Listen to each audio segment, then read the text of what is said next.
Hello, Why is it showing my Twitter? That's wrong. Get out of here. The Twitter. Not the Hey. Twitter. It's X, actually. Please don't. Oh, I'm sorry. Yeah, it's X. It's actually Twitter. one of Angie's tweets. Incredible. Twitter is their dead name. Give me... Oh, yeah, no, that's true. Give me 1 second while I don't know why this changed. Well, we're just gonna delete that right now. Welcome to Chapter 30 of Known Realms, Tolesh. If we're not off to a technical difficulty start, it wouldn't be this game. This game that I love so much. It happens more often than you think. All right. Before we dive into this, guys, 30th chapter. That's fucking insane. Let's go ahead and introduce our cast of adventurers, starting with Angie with a special guest. What do you... Special guest? Special guest! Whoa! Who's that? Special guest! Special guest! Hi, hello, I'm Angie. They, them pronouns. I'll be playing Zio Marino, and special guest, my spouse! Starlight Archer, Ray Archer from the internet. From the internet. They'll just be hanging out with me, Hi, playing Ray. Breath of the Wild. Be nice and kind to them. Do it or fucking else. Or I will hurt you. I'll fucking ban your ass so that Angie can find you and beat you. Yeah. This is teamwork, baby. Teamwork Anyways, makes the dream work. So yeah, I'm here. I'm ready to roll some math rocks. Let's do this. Let's fucking do 30, this. big 30. Big That's 30. how old I'm going to be in December. That's how old I'm gonna be in September. Look at us. Look at us. No, I lied. I'm already 30. I'm gonna be 31. I'm so tired. Guys, I'm 30. I know how old I am. No, apparently you don't. Lou. I don't know how old I am either. I don't. Do you hit 30 and then just forget? I'm not 30 yet, but No, I think Lou's baby. She's. I know. I think I know how old you are. 25. pop quiz. Yeah, I'm 25, but 26. This next time, I don't know. It's about. It feels like next month is like. It's August, but it's almost August. I feel like it's at that weird time of the month where next month doesn't feel like the right thing to say. Anyways, yeah, I'm Blue. Lucilia_art on most social medias. Incredible. I play Lazuli. We both have she, her pronouns, and happy to be here. Don't sound it. Button. Hi, my name's Button. I'm Bluebluebutton on social media. My pronouns are they, them, so are Echinacea's. And it's our Archivist birthday tomorrow. It is. You beat me to it. Thank you. Yeah. Hi, everybody. My name is Alec. My pronouns are he, him. You can find me all places on the internet at Tales Archived.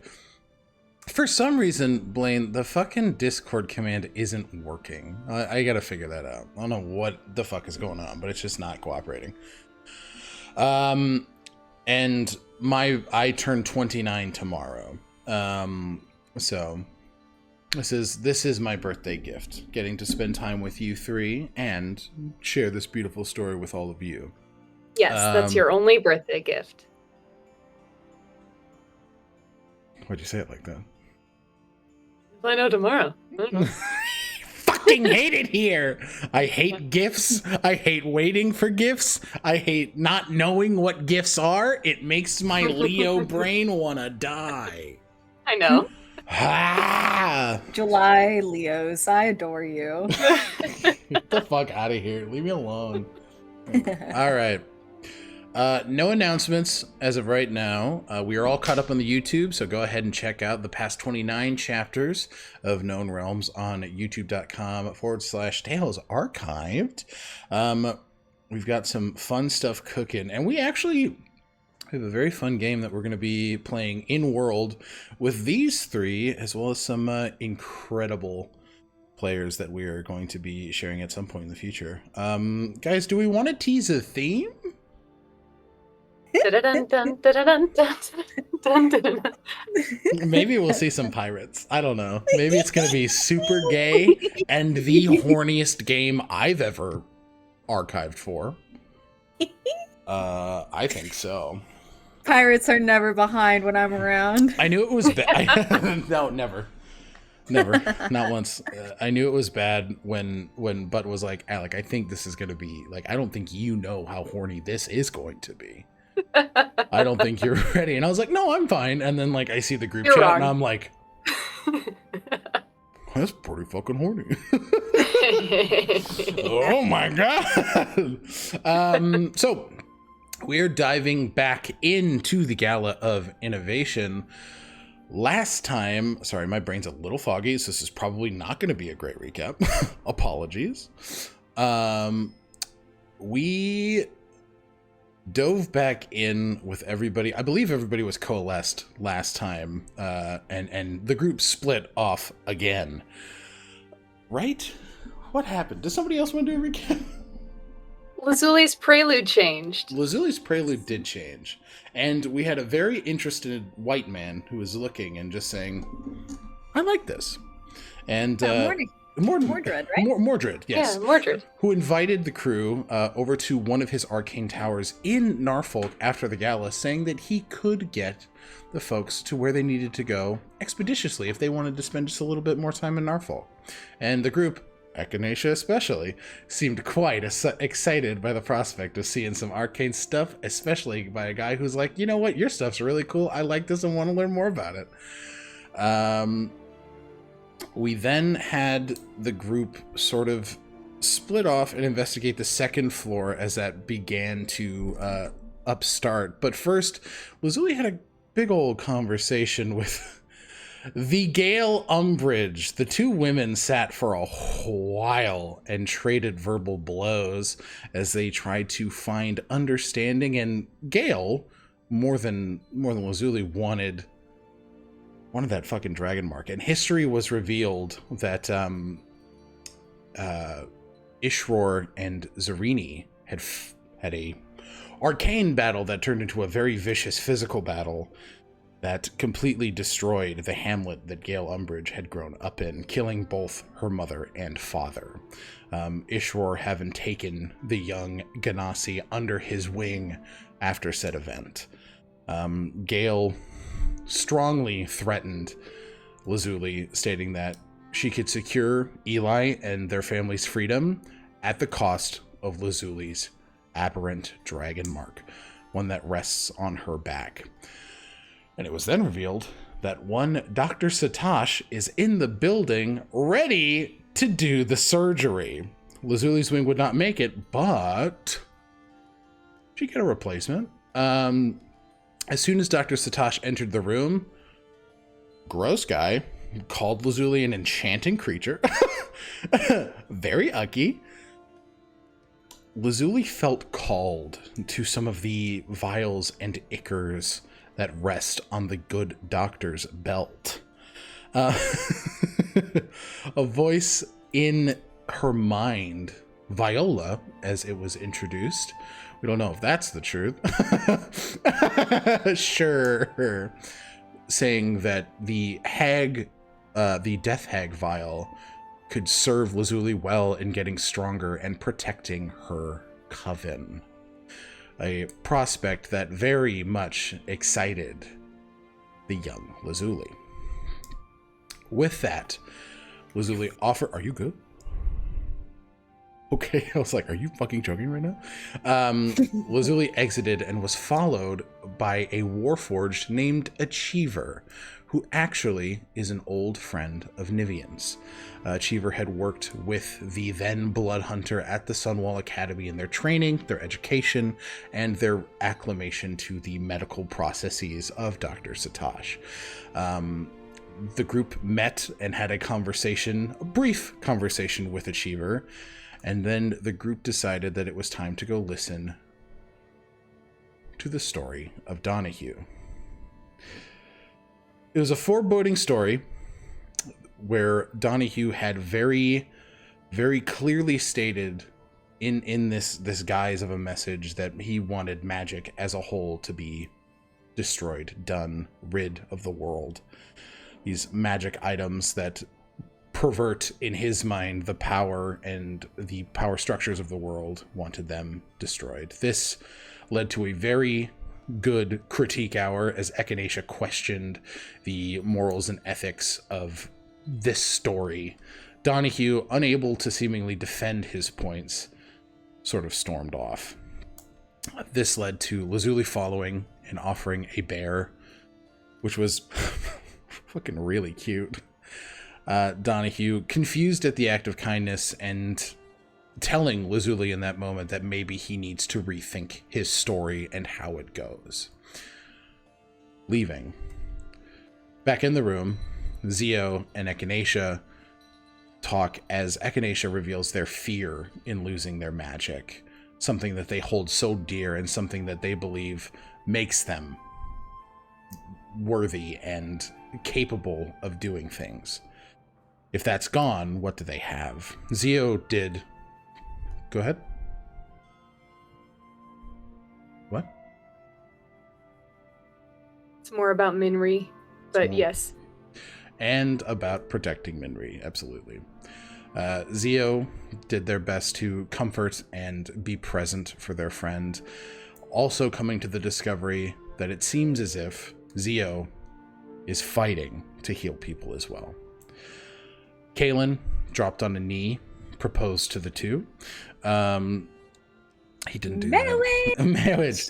He took his oath of the lore keeper, vowing to protect magic and something that he holds so dear, sharing his fears in losing that and his connection to something that he sees as so good. So with that, the crew separated, grabbed food, and are preparing for the private auction to open. What the group did not see was Elizabeth Whitmore in her office in Iothalor talking to a shrouded figure, asking if the job had been done. It seems that the lady of Iothalor was aware of the attack being mounted by the Ebony, the voice saying that her work has been invaluable, it will be invaluable in what's to come. Elizabeth thanks her lord, and through a secret compartment under her desk, walks down a set of cold stairs underneath to a room underneath the Whitmore estate and the Whitmore prison, where it seems that her death hag heart rests under the Whitmore estate. So that's where we left off. Bad, Lizzie. We pick up with the group, grabbing food on the second floor. Everybody is back together. All right. How are you guys feeling at this point? Any goals or things you want to accomplish in this space right now? I know Zio is taking a break to eat for sure. Yep. Probably doing so very messily. But is also wanting to go find Roman again, since it looks like there is a lot. Not a lot, but most of like Zio's movement towards getting one of the items is going to be through possibly Roman's help. Yep. Okay, so you're gonna set off to find Roman, and I will say, you guys are aware. You kind of hear through the top sort of announcement system. The basement will be opening for our show in the next 30 minutes. Not the basement. That was a misplay on my part. The theater will be opening for our show in the next 30 minutes. And then you guys are getting pinged through your bracelets. You'll get a mental message. The private auction opens in 30 minutes.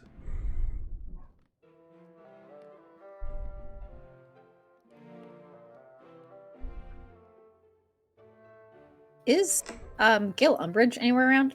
She is not here, no. Darn. Zio is... I think they had discussed with Roman that, like, yeah, I don't have that money. I need to let the authorities know. I don't have that money that I said I had. Mm-hmm. I only did it to protect myself, kind of thing. But I don't know if Zio needed to follow up on that, or if that was already sort of taken care of. I will say if you want to look for somebody that works for the Perservium, I say you can absolutely do that and relay a message. Or you can look for Roman. That's up to you. That's whatever you want to do. Zio will just look for Roman. Okay, just go ahead and give me an investigation check. Cool. I feel like they're just gonna follow very dumbly. Okay. It's a 2. The space is starting to kind of get packed up with people. People are sort of mingling in that second floor area. They're taking food. They're conversating. It's hard to sort of break past the crowd and see where he would be. So you're not seeing him at this point. Continues eating, apparently. Okay, noted. Lazuli, what about you?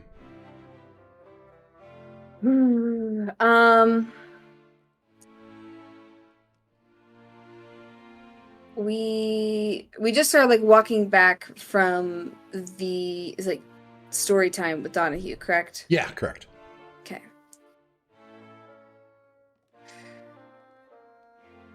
Just trying to think about. It's just a lot. She's gonna go down to Echinacea and just like check on Echinacea and see what their plan and initiative. Yeah. Okay. Just looking for some solid ground. We'll go there. Yeah. I am going to, when the time comes, reunite with Mr. Dew. Right. Master, how are you? What happened in there? A bit overwhelmed. That story was a bit confusing, and I met Dr. Satosh. I heard he sounded awful. He was oddly polite in a very unsettling way. But I'm not sure what to do about it.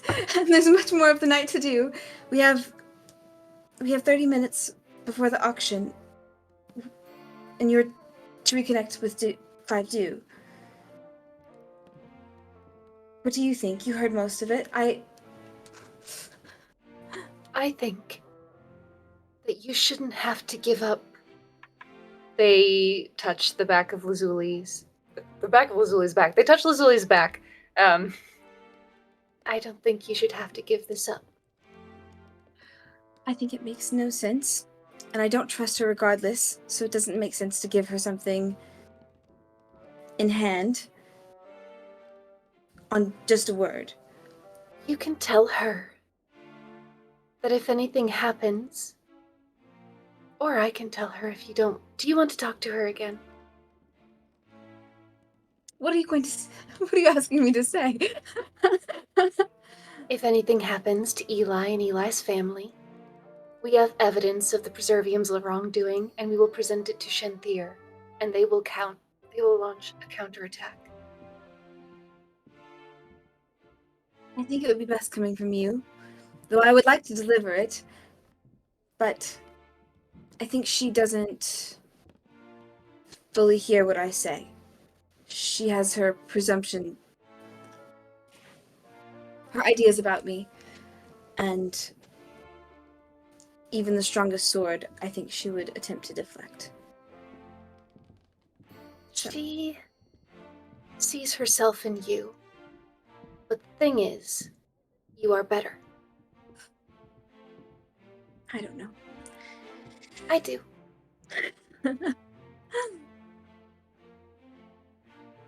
Well, if we are to be betting on certain things, I know there was a few items that potentially we were going to try to retrieve. Yes. Zio is going to pursue the chronolometer, and I Right. am going to pursue the Amulet of the Plains. Is there anything else? I don't think so. Hold on. There is one sec. You could ask. I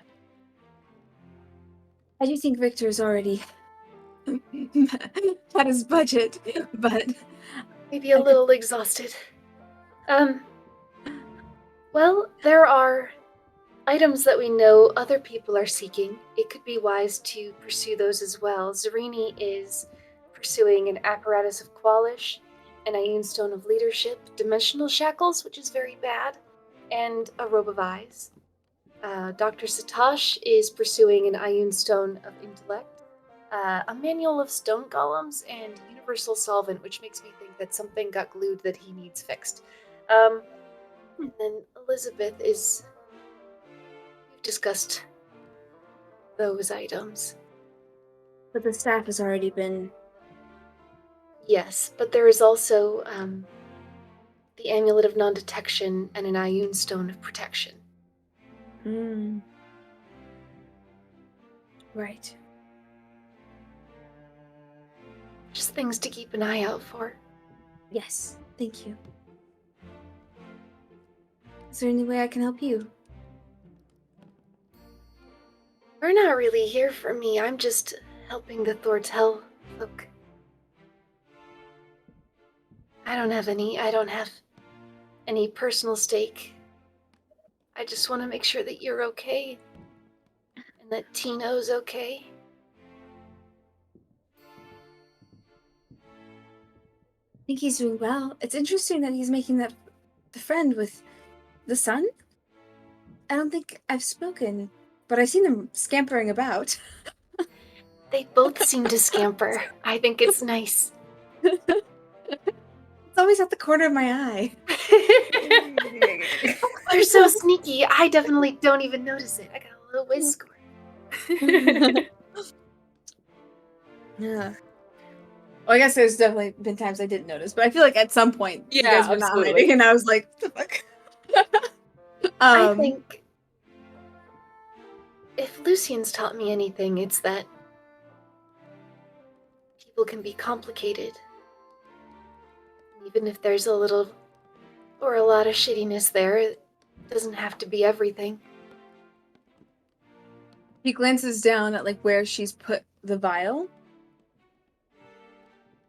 and she says, and even with that type of complication, they're still worthy of love?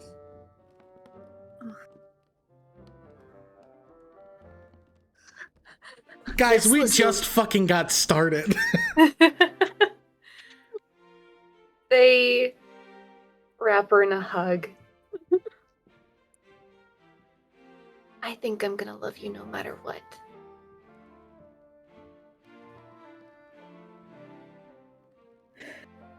She glances over her shoulder or wherever Richter is, and like tightens her eyes at Echinacea, like, oh, what about? I know you know, but I know you will. I will love you the same. What about that guy? Listen, I don't know him very well, but I think Both. the only way to know is to talk to him. I need both of you and Zio as well.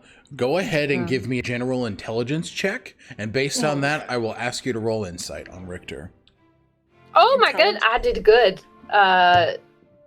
24. Nice. It's the dice you gave me. Oh, I'm kissing them. 5. Mwah. Zio, that fucking makes sense. That tracks. But Zio's still like Lazuli by the food table. What I will say, you do manage to catch Roman at the corner of your eye. So that does, I will say, direct your attention. Zio will scamper over. You scamper over. Lazuli and Echinacea, it hits your brain. You guys have sigils. Zio has sigils. Richter has a sigil. I need both of you to roll an insight check for me as Richter makes his way towards you all.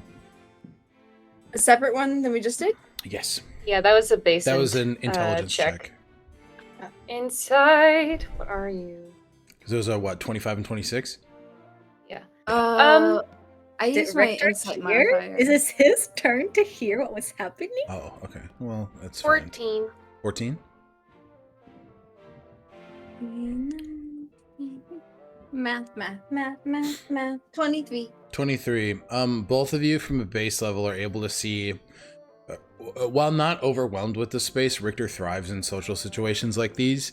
He is easily able to kind of connect, engage, and just sort of navigate these spaces with relative ease. You both see as he nods at you, Echinacea, just very polite. He does the same with Lazuli, and Echinacea, you do notice some, not hesitation, but thinking as it's done so. Lazuli with a 23, he's processing what he heard, and her willingness to take, and her active advocation for taking a vial of Death Hag Ichor. He has vocalized to everybody that he is made very uncomfortable by the Sunwall Academy and what they do there. So he is processing. Oh, yikes. This went in a different direction. Yeah. Do I get to be the new problematic Fae?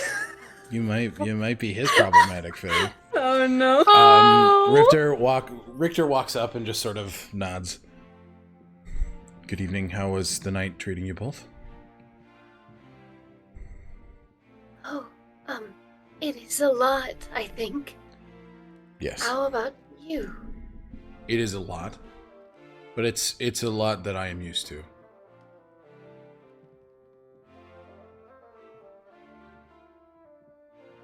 Your conversation with Gale went okay? I still have my wing. I can see that. Oh shit, that's right. Oh, that's good. And you heard what was said. Looks at his feet and just yes, I did. Yes. Echinacea is staring at Lazuli like, do I stay or do I leave? Do I leave? Am I supposed to be here? I'll just give her give them like a, you can go. How about, I noticed that they vacated, everyone's out of the library, so what if you two wanted to, and then they walk the other way. Incredible. Gone. And the library? you managed to see both Kaylin and Monroe on the floor. Echinacea. I'll head there. Okay. We'll stick with Lazuli for a second. There's a library in a theater? Yeah, the library is where the story was told. Oh. Gotta put your script somewhere. Oh, gotcha. Would you like to speak there? Sure. Offers an Or we elbow. could dance? What would you like to do?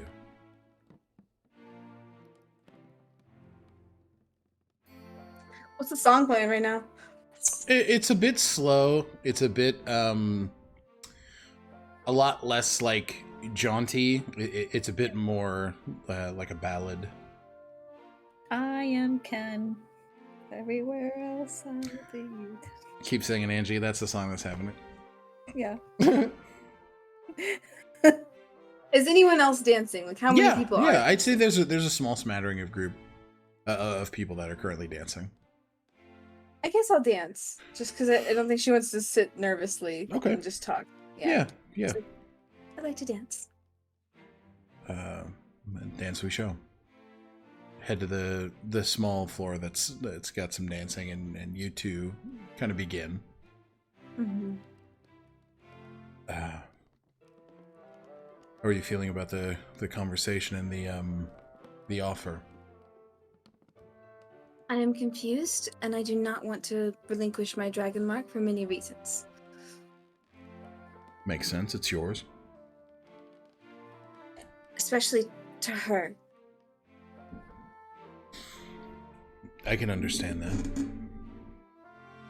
So, And- then... Seems like you're going to keep it then, which is good. What would you have done in that situation?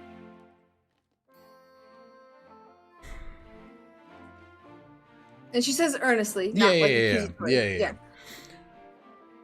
I think in any situation where I perceive human life in danger, I would put myself in front of that in any way possible. So I would have probably given it up. But I think that's a character flaw on my part, not yours. You would have trusted her. No. But I would have done anything I know I could to ensure that people's lives are saved. And in that moment, if I thought that was the only way to do it, yeah, I would have given it. I'm not judging you for not giving it. I just want to make sure that's clear. No, But, I asked what you would have done. That's what I would have done, I think. And with Dr. Satosh? Those sorts of magics or abilities do not interest me. In fact, they scare me quite a bit. So I would not have as freely asked for them. Did I ask? I You did. did. Oh. Uh-oh. You did, baby. I forgot about that. Mhm. Oh.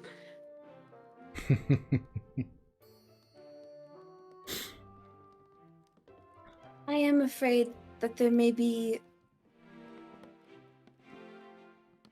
an attachment to the person who I have had a pact with.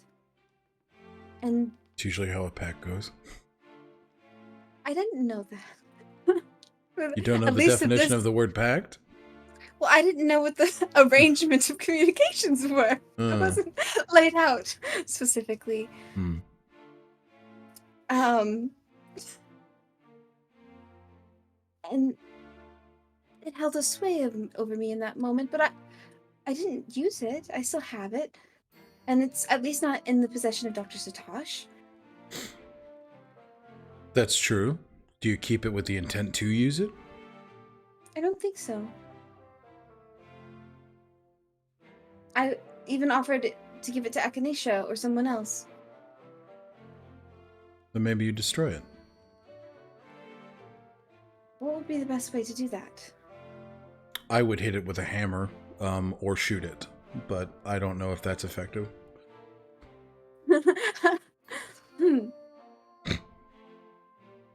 I bet Mordred might know how to. Yeah, Mordred. Is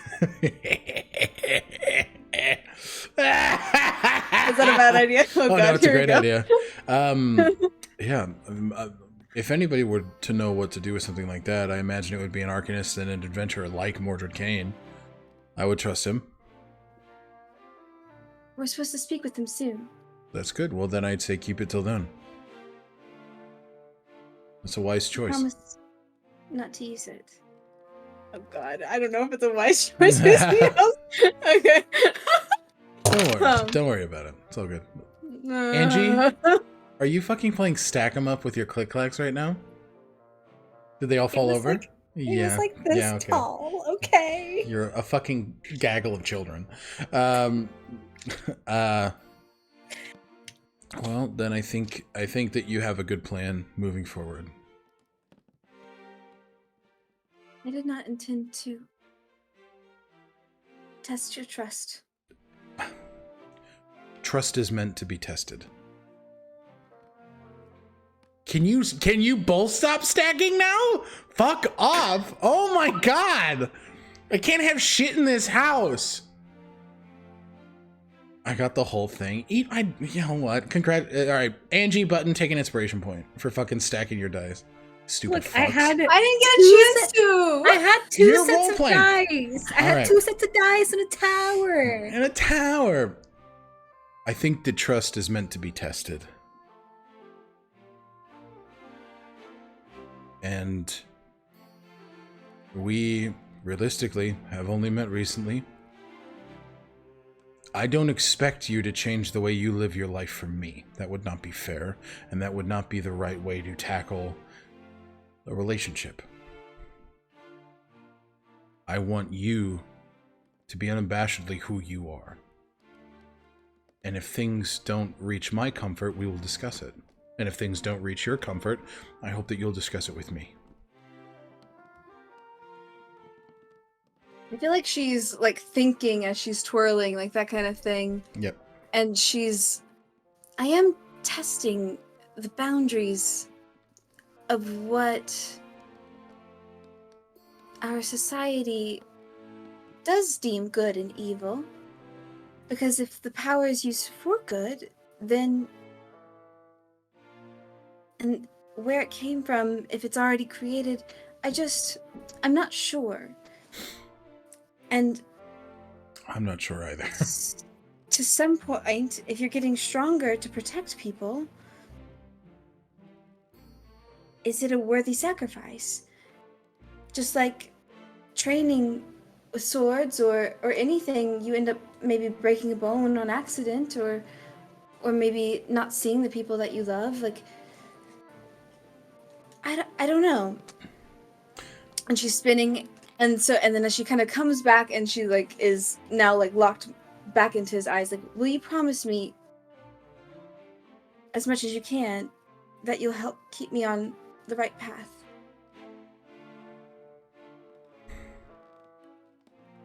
I will ensure to be honest and forthright if I see things that make me uncomfortable or make me question your actions. That is a promise I can make. I will not tell you what to do. I will not tell you how to do what you do. But I will tell you when I feel things may be headed in a direction that may not be what you initially intended. And I will be honest with you with my actions so that you can make the proper judgment. That's good. Thank you. Thank you. You two continue to dance. And we'll go to Zio. You're going down a path I can't follow. Fuck off, Button. How dare you? I'm sitting on that like... You're looking for your problematic fave? Yeah. Alright, you see him. Well, I feel like Zio would attempt to stealth again. Give me a stealth check.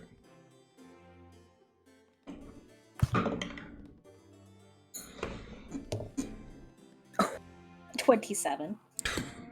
Dog got a fucking 11. I don't know what you want from me. Yeah, he doesn't see you. He doesn't see anything. Zio walks up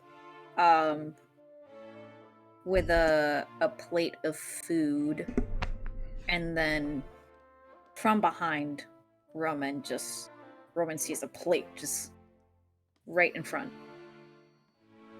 of his face. Wow. The service is incredible. Hi, Tino. Hello. What's up? Incredible work earlier. I did not expect to see my brother's penis tonight, but it happens. My thing is, you did great. And his facial reaction is what captivated me. I heard. Oh no, what am I gonna do? Yeah, it was incredible. Where is he now? Is he still He gonna went show home. up for this thing? No. Oh, that's sad. Oh, it's fucking funny. I thought I'd stick by you since I'm not really sure how this all works. Feel free. Did you figure out what to do with that tattoo yet? The tattoo gun? Yeah. No. I just thought it was cool. It's pretty cool. Would you let me tattoo you? No, Why not? I am a temple of debauchery and sex. So tattoo is not on my list. Debauchery and sex, but no tattoos. Yep. Why? It hurts. You don't like pain? I didn't say that. It's that kind of pain. Well, you've never had one. How do you know? Look at this beautiful skin I have. Why would I draw pictures on it? If I wanted to draw pictures, I'd use something else. But if it's going to be there forever, God knows if I'm going to like it in 6 months. I don't even like me consistently. How do I know I'm going to like a tattoo consistently? I'm not.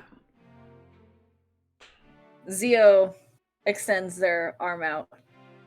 Their tattooed sleeve. Yep. And this goes all the way down my back. I don't get to see it, so I don't know if I like it anymore, but You got it's one still you there. can't see? yeah, it's on my back. I'm sure it has, like, some really sentimental meaning. It does. Wow. Very cool. What does it mean? It's a memory of home. And that is... The Scorched Isles. Oh, very nice. We have a vacation spot. Why? It's beautiful. So you just own land there? Yes. I bet you all cause problems when you go. That's the point of a vacation. To cause problems? Yeah. And then other people can clean it up.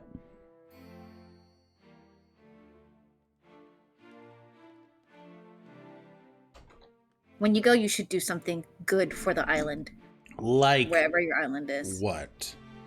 I don't know. Go to the city, go to the village. Say hi to the fish? Nearest village. Go and help. Just ask someone for, hey, how can I help you? Just one person. It could be the most menial, most irrelevant thing. It doesn't have to be hard labor. It doesn't have to be anything crazy. Just ask someone if they need help. What do I get? Nothing. Why do you need something in return? Oh. Just usually the way it goes. Have you ever thought that maybe that's why you hate yourself so much?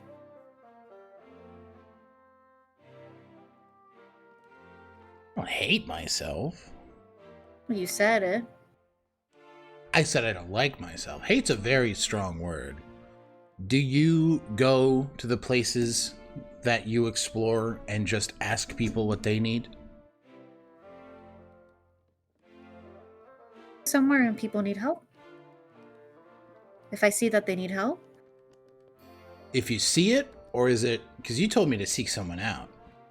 well, So you if I need to- this that's the deal. you need to seek someone out, Roman, because unfortunately, you don't just notice it. I think you, and because of the kind of person that you are, you need to put a little bit more effort. Your perception isn't all there. Okay, I'll make a deal. I'll do it if you do it. Next place you go, find a random person, whether they look like they need help or not, and ask what they need. See, Easy. I'm sure it's easy. All right, fine. why wouldn't it be? It's just a question. I guess. Now will you let me tattoo you? No. What the fuck? No. Why not? Because I don't want it. You're gonna buy it for me. You know what? You can help me by not asking to tattoo my beautiful body. And that doesn't count because you didn't ask. So I know how that fucking little gerbil brain works because I got the same one.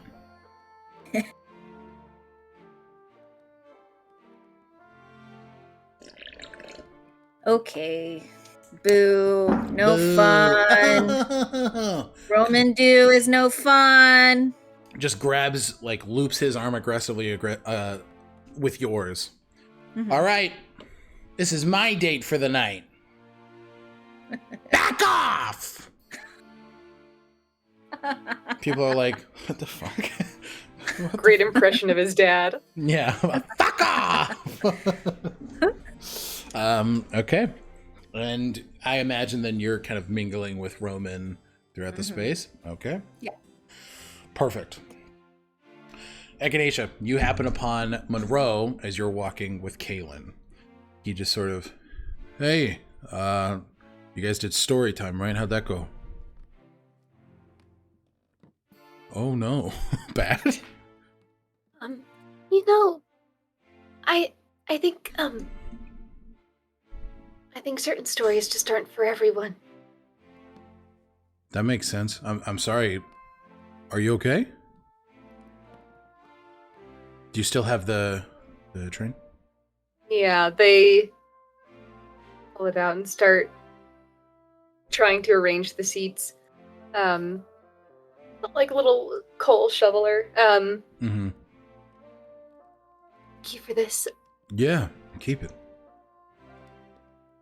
Can I ask you something? Yeah, please. You've helped us a lot today. And I wondered if there was something you were doing here. Something that you need help with. He sort of looks at his wrists, which you notice with your passive investigation are now bare. It seems as if he got his bracelet revoked. Yeah, I got a little loud and aggressive with somebody talking shit, and they took it from me. I didn't know that this person was staff, unfortunately. Oh, wait. They were hassling another worker, and I just spoke. My mouth started working before my brain had the time to. You've experienced that before tonight. Things I need. I mean, would you? I don't want to put you and Kalen out.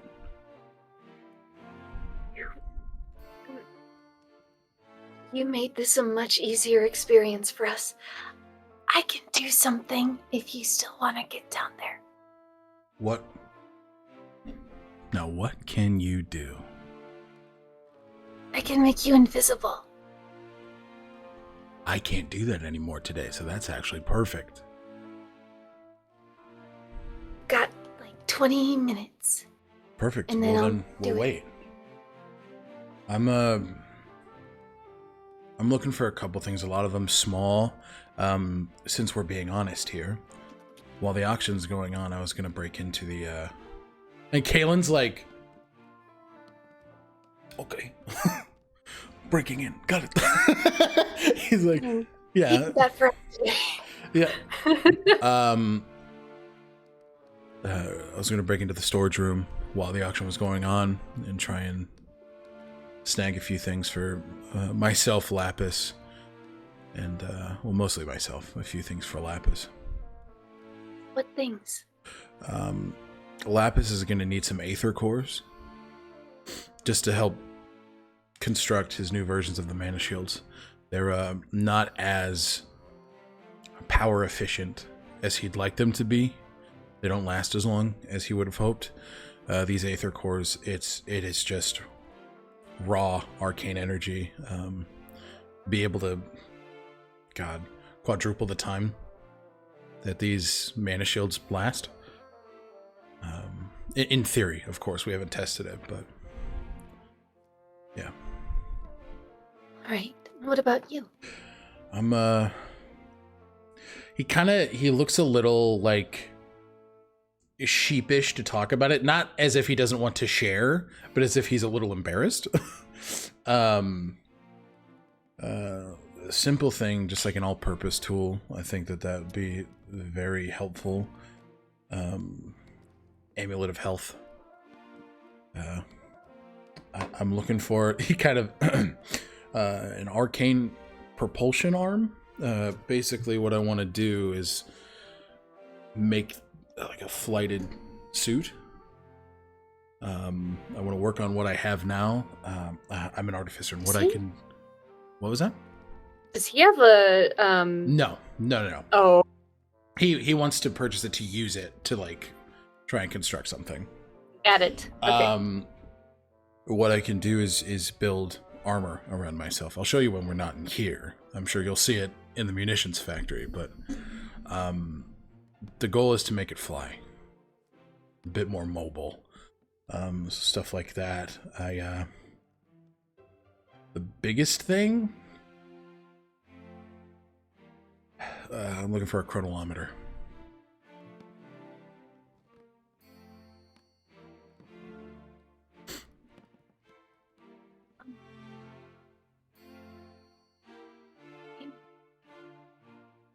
I'm really sorry to tell you this, but the one that they have here was stolen from the Thor'tel Guild. Oh. Then I won't take Maybe. it. If it was stolen by this group, especially, and give me an insight check.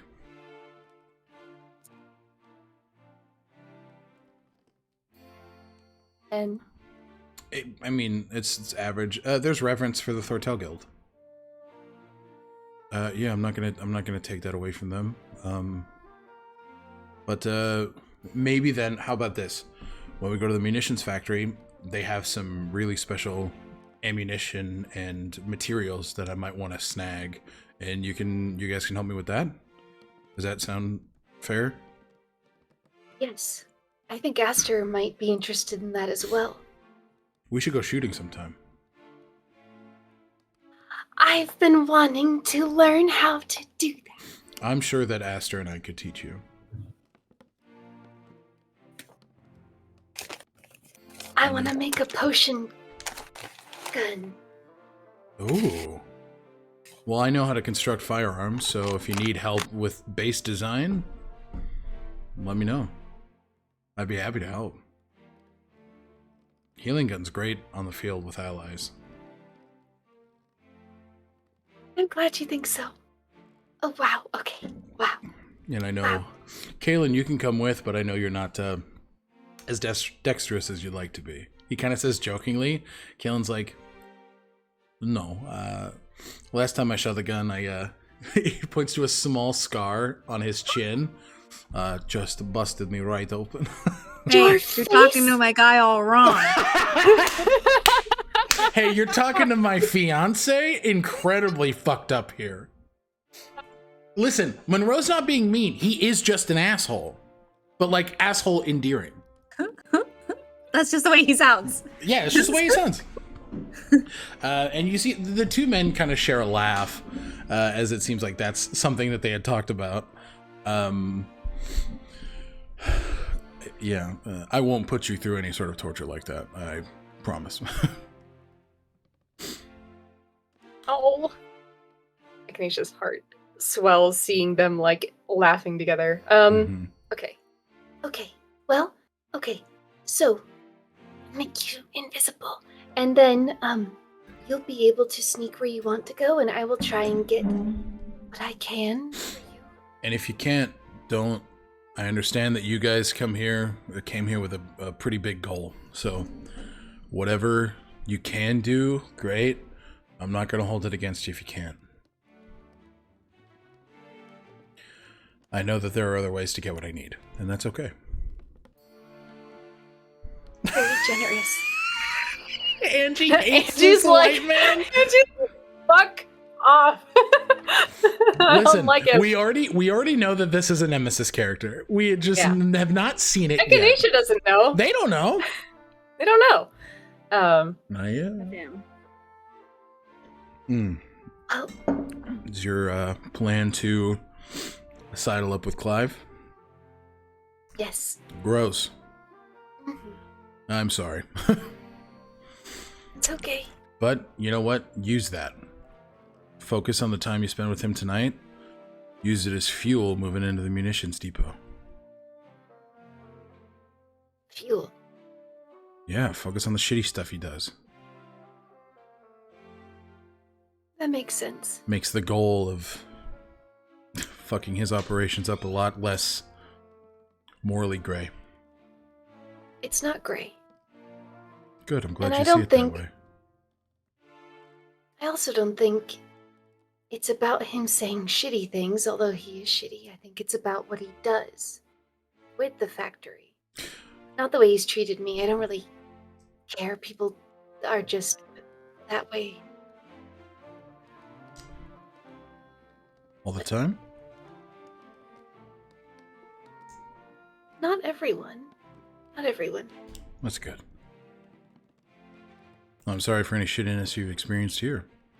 And I mean shittiness in action, right? The private auction, that's where these people meet and talk about their shit.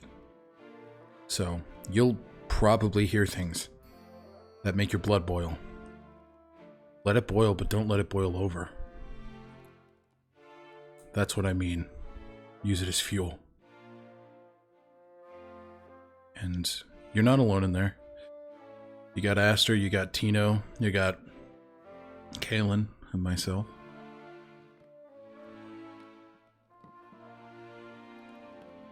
You also have me. I had no doubt. Thank you.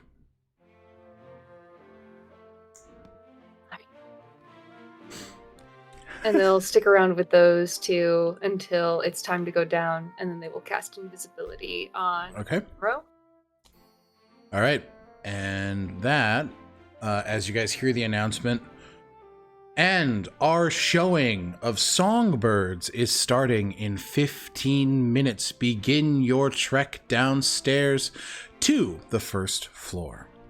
And with that, we'll go ahead and take our first break. Hell yeah, we're going to the basement, babies. All right. Thank you guys for chilling. Thank you for hanging out. We will see you guys in about 5 to 10 minutes.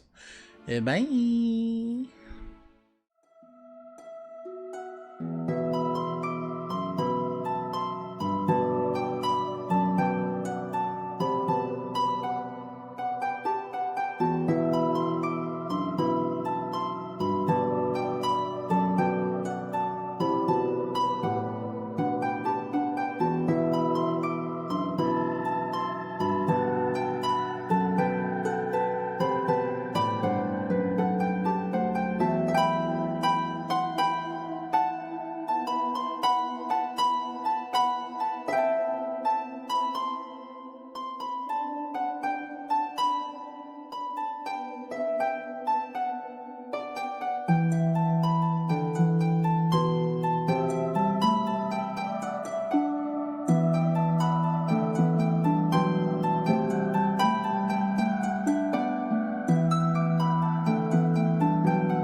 see and hear you. Hello, everybody. Welcome back to the Gala of Innovation. Transatlantic accent for you. So the group is getting ready to begin their descent downstairs. Everybody, because we're all kind of split up here, so everybody give me a perception check.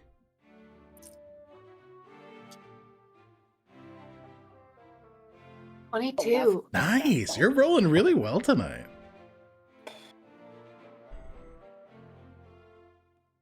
13. 14, 13. 22, Echinacea, you spot it first as you see, because you've seen Gale, obviously, but you have heard descriptions of Dr. Satosh, and you see them both walking and making their way seemingly toward Lazuli. With that roll, you're able to see the intent as to where they're headed. Okay. Loudly enough for Gale to hear. They're going to lean over to Monroe, trusting him to just go along with whatever they say, and they say, Well, goodness, I've seen a draft of a single letter condemn a man in Shanthier. I shudder to think about what several could do. Well, look at what happened with the Mage Right Coalition. You know, you get enough voices together to make an impact, and there's not an organization that exists that can't be toppled. Just by the goodwill of others. I sure hope people's letter drafts are safe. It's odd. You'd think that letter drafts wouldn't sit openly on a desk just waiting to be exploited. You would think. You'd think. Go ahead and give me a persuasion or intimidation check. You will have advantage because of Monroe. Who is Monroe is who she's talking. Oh, they're talking to. Yes, correct. yeah. I rolled a nat 20. On which Fuck dice? On the one you gave me. Has the curse lifted? Maybe? Oh Plus my God. 9 for a 29. 29. Okay. You see the bluish hue of Gale turn paler and paler as she begins to process what is missing from her office. She thinks, quickly tabulating what she had and what could be talked about. And then it hits her. She's like, there is fear within the eyes of Gale Umbridge. Anyway, this is a great gala. It's a wonderful gala. We've learned so much. We've seen so much. We've partaken in so much. It's a beautiful space. And the people who need to be elsewhere are safely elsewhere. Safely elsewhere. And you know what? They should remain that way. Yeah. It would be a shame if that changed. What do you think? I think it would prompt action. Action's good. Action is very good. I agree. Gale shits herself on the second floor. Not actually, but you see as Monroe just sort of bumps shoulders with you, kind of chuckling to himself. That was good. That was very smart. You're very smart. Beautiful. Thank you. Thank you. Gale walks up to you, Echinacea. Are you excited for the show this evening, sweetheart? Oh, goodness. Yes, how about you, sweetheart? Very excited. Songbirds is one of my favorites, and the cast and crew never fails to impress. I'm very excited to partake. Well, Is there something I can help you with? have you seen your friend Aster? I have. Just looking to have a couple words with her. Oh. Well, goodness. I hope they're pleasant. You mean an additional intimidation check with advantage?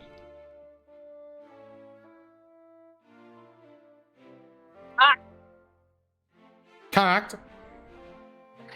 Yelled that really loud. Math, 15 plus 9. 24. 24. You're fucking it up, pussy boss. She just sort of, you kind of hear this audible just this gulp, and she's like, yeah, of course, Aster. Only nice things? Only nice things. Aster and her date, Richter, who is highly respected in the arts community, make a very beautiful couple, don't you think? Yes. And, quite the beautiful throuple I see here as well. Yes, my friend lost his bracelet. She fucking glares at Monroe. Really? Yes. What a shame. I am It is a shame. happy to procure another one if you feel so inclined. You're so generous. Thank you so much. She fucking goes into the back pouch and she's like, could I present your wrist, please, sir? He says, oh, Gale, please, I don't want to inconvenience. If there's not enough space, I don't want to. Please present your wrist. As you wish. She puts it on, and he says, Gale, grabs her hand, kisses the top of it. Thank you so kindly. I cannot wait to see the show performed, and I cannot wait to peruse the downstairs. He says openly, I cannot wait for the same. Thank you so incredibly much. Her cloud-like wispy hair is just puffed out into this large, like, almost cotton ball where it's just the cloud is forming, and you can see bits of gray and like these small little mimicries of lightning sort of just dancing throughout her hair. Ms. Umbridge, I am very grateful for your attentiveness, and I am sure that you will be very attentive to my friend Aster. Thank you. Don't have to worry about that. Dr. Satasha's standing there like, I'm far too neurodivergent for this. I have now looked at this man. So real. Yeah, you have good. now seen him. Perfect. Okay. All right. They are not supposed to know who he is, so they don't say anything. Absolutely, that makes sense. He just sort of, he nods at all of you, passing glance at Monroe, and Gale just sort of, I will see you all shortly. Kind of leans into you, Echinacea. Linger on the first floor. There are doors that will lead you to a staircase, and the ebony will show you. Thank you. Mm-hmm. You're very welcome. Takes a step back, fucking fuming. Okay. Kaylin's like, you good? I'm great. Me too. Monroe's like, I'm wonderful. He's like, I feel fantastic. I'm a god. They are going to say into their sigil once Gale has moved off far away. Absolutely, yep. Aster, I think you're going to have a Genasi's company. I took care of the thing. And then I'm still in the company, or You are still with Richter. Lazuli will so glance up and just be like, brace yourself. He looks very stoic in this moment. I think he is fearful to let emotion show through. He doesn't want you to feel responsible for his feelings, and he also doesn't want to give away that he knows anything to Gale or to Dr. Satosh.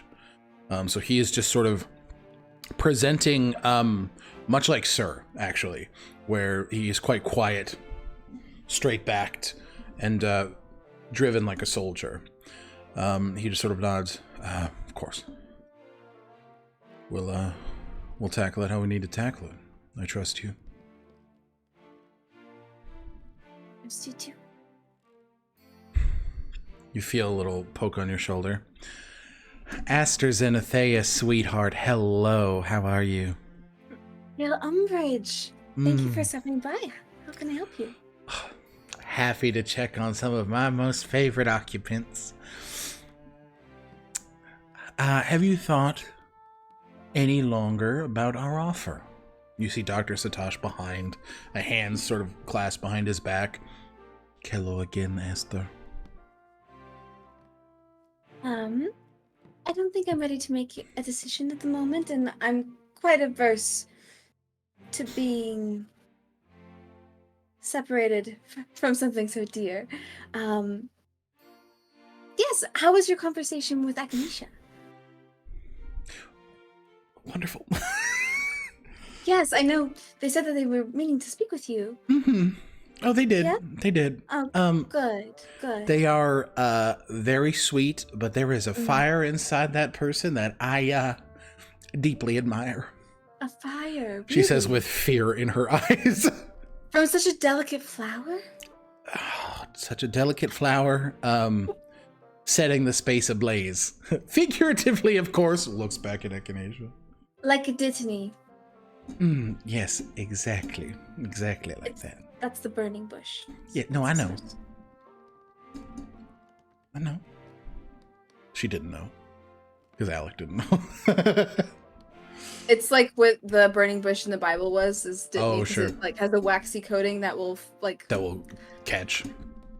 I have a big like herb nerd book. Over here. Inspiration Anyways. point for knowing that. I just like that. Dr. Satosh sort of steps forward, and you see Richter sort of like cut in front of you just a little bit. Richter, it is good to see you. Hello. I hope that you are enjoying your evening. The evening's been treating me well. I hope it has been treating you the same. I hope that you are having the night you deserve.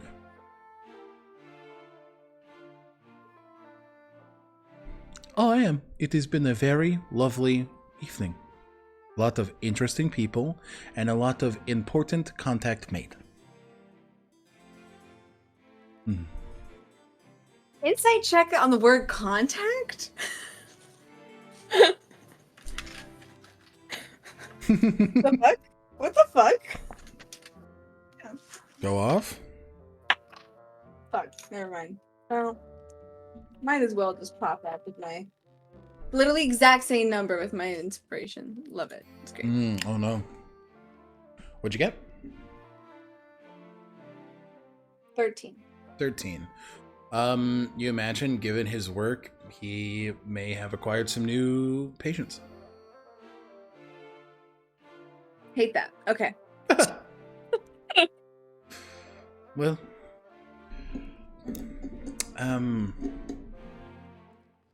do you plan on using the gift that I gave you? What do you mean? Tolesh vial. Kind of pats his waist. When you buy bread at the market, do you know what you're going to use it for? Yes, every single time. Impressive. That's I why do I not buy have the this bread skill. for a purpose.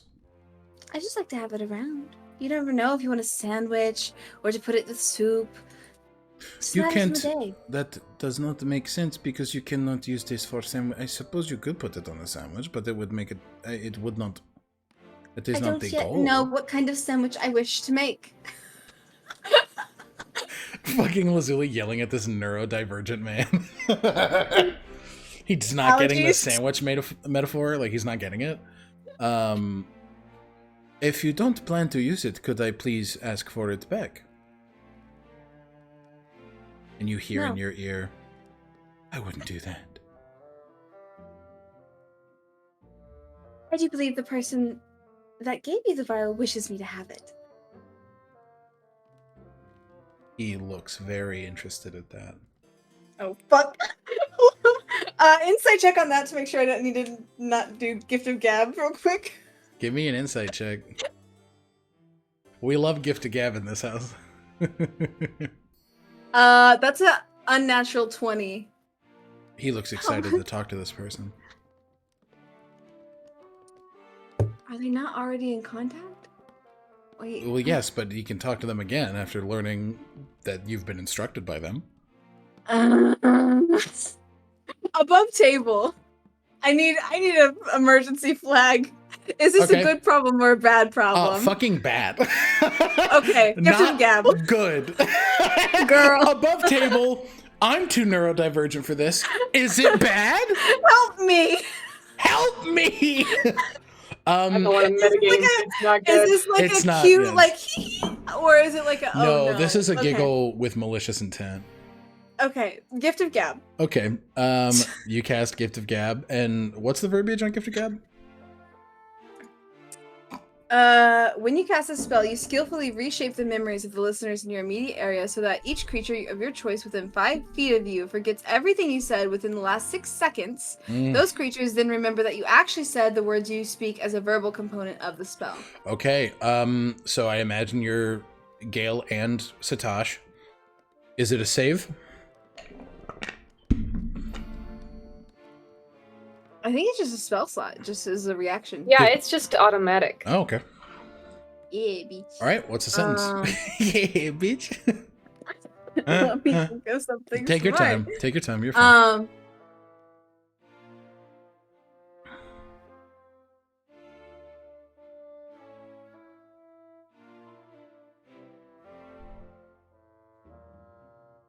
I think for better or for worse, it's best in my hands. Even though, whatever. I don't know. It's better than the other things. What does Gift of Gab look like?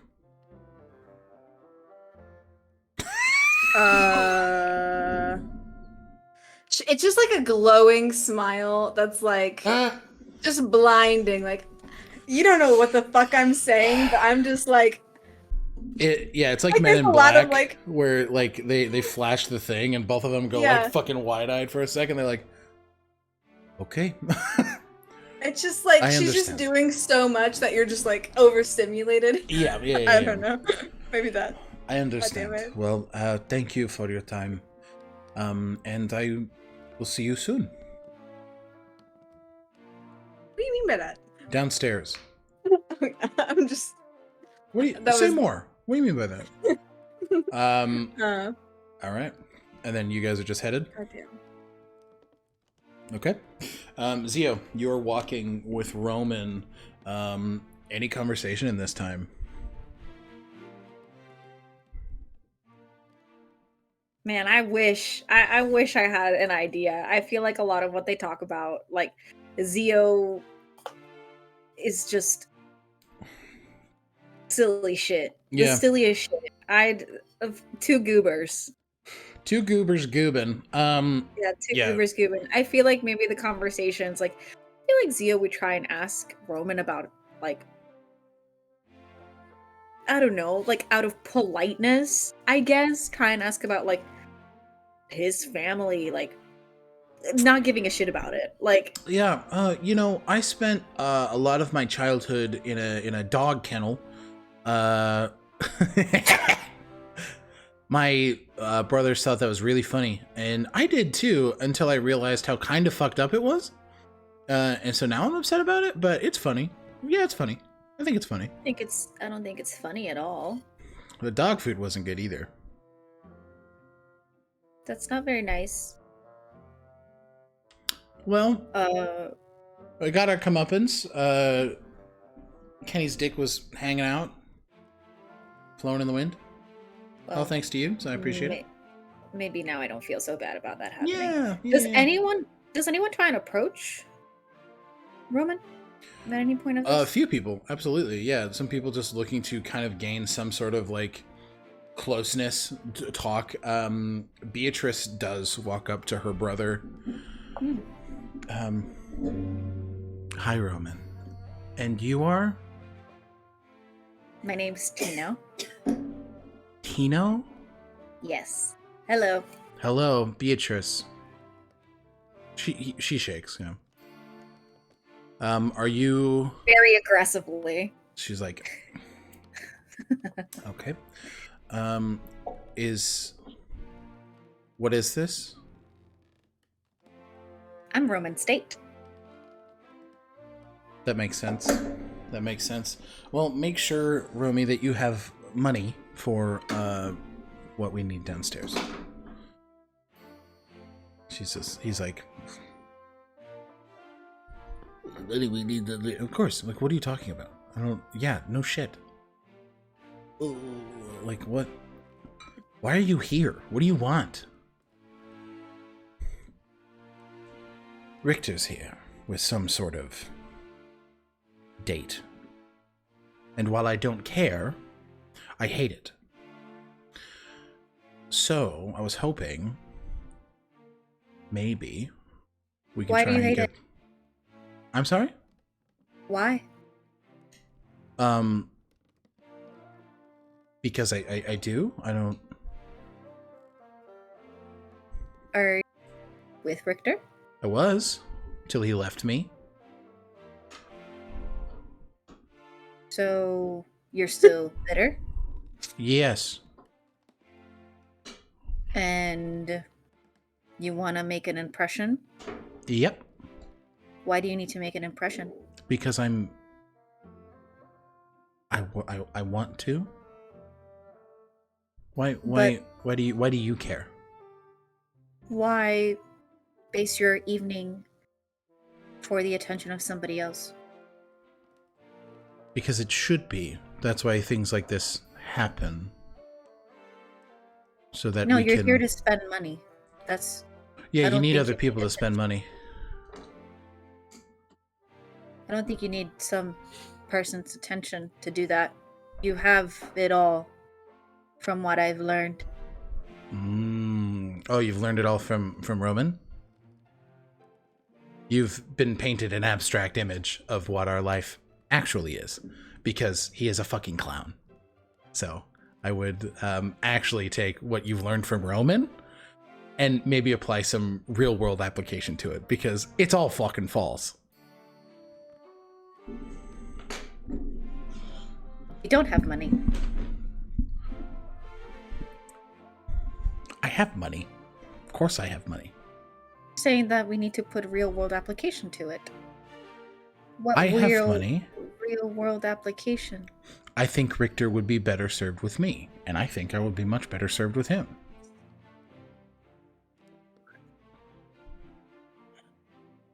Is that what you're gonna buy?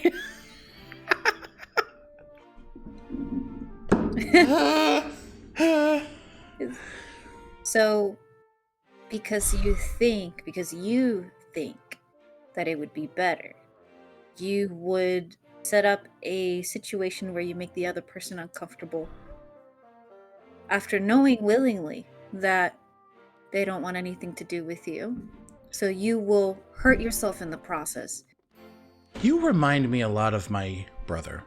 Not this one. Not that one. The one who's gone.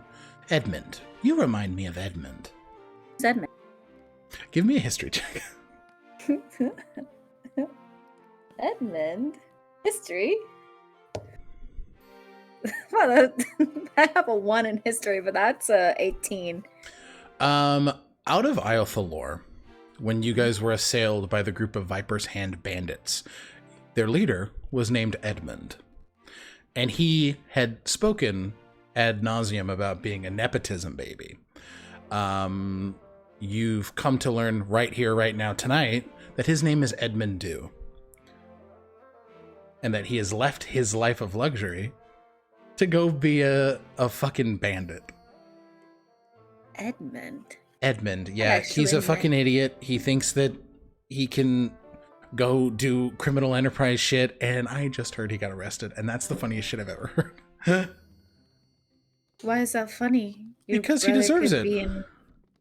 Your brother could be in a dangerous place. Because of whose actions? His, not mine. If he got himself into a situation, he can surely get himself the fuck out of it.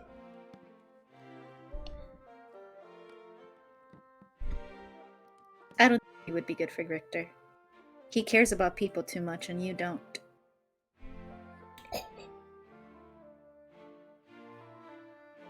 It's a very enlightening conversation, Tino. Do you know Edmund? I've met an Edmund, but I'm sure there's many like that. No. Was he grating? Loud? Very talkative?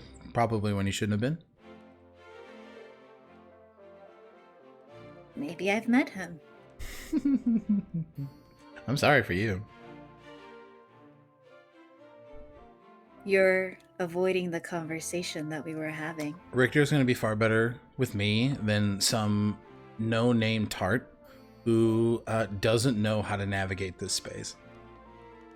She is woefully hopeless, and I will better serve that man. Can Zio, with a sleight of Crazy hand, bitch. possibly, Mhm. use Stabber, go for it. taumaturgy Mm.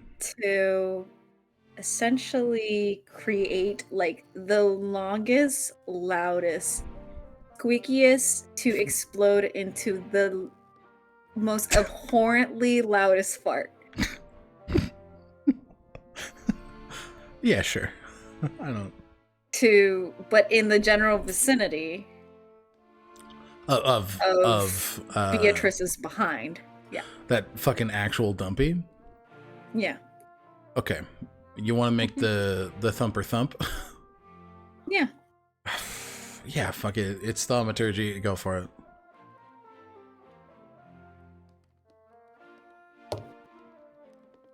Okay. Sleight of hand. Yep. That is a 17. Enough movement is caused that a very convincing breeze sort of shakes the back of Beatrice's dress. As Echinacea and Lazuli, you're able to hear the most squeaky starting to most devastatingly shaky fart you have ever experienced in your living memory. Oh. And you see, immediately catch out of the corner of your eye the back of Beatrice Du's dress just kind of waft in the wind. Oh. Roman, I think we should leave this space before it catches us or our noses. Good day, Beatrice. And then Zio just drags Roman. She stands there kind of in awe, shocked at the fart that definitely didn't come out of her butt. And you guys all make it to the first floor. Do you Zio's all... also like Yeah. fuming, I would say. Absolutely. So- Roman just kind of laughs. That was very good, very smart. She's awful. Sorry about that. Well, let's go. All right. You guys all kind of make it down to the first floor, and you can see as people in uniform that are not, kind of denotated to the Perservium, they're not wearing the sashes, just sort of get people into the theater. And after a bit of time, everybody is in, and you see Ebony and individuals with said sashes sort of walk toward the wall and start lining people up as the Ebony begin to trace marks of sigils on the wall. And on that first floor, you guys are able to see, let me put you on the map, and we'll open up that fucking beautiful theater portion.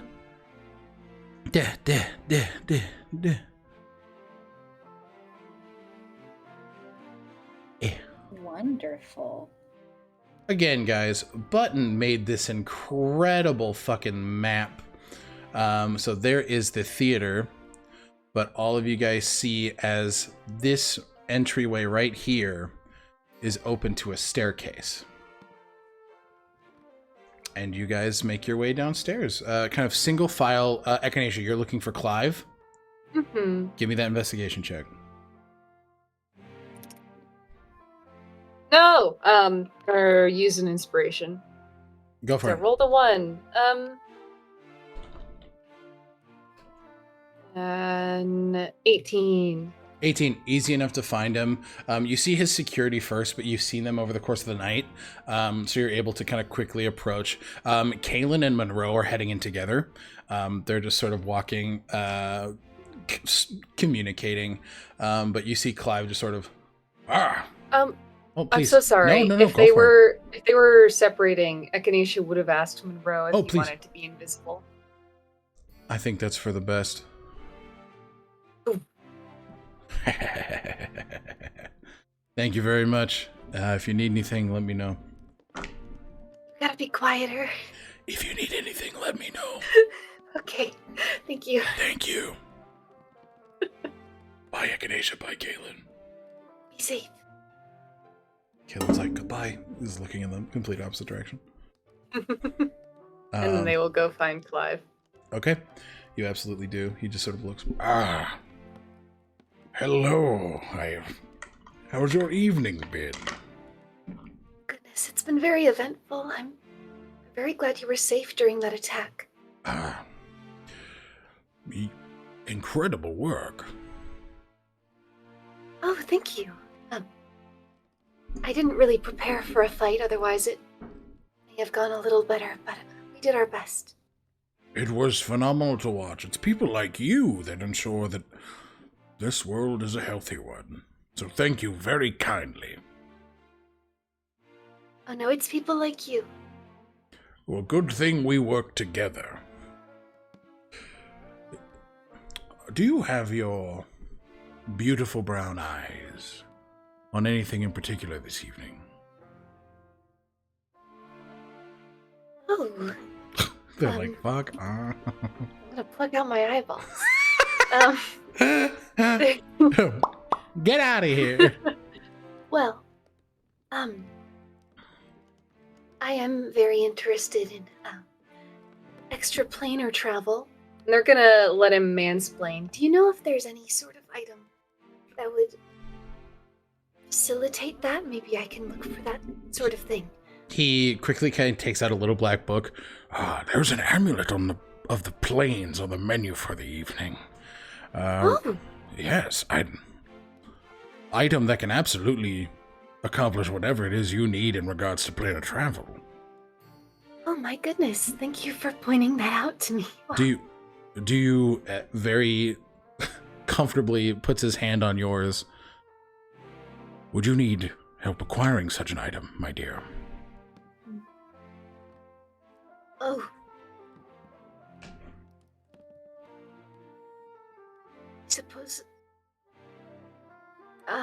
I suppose I would, I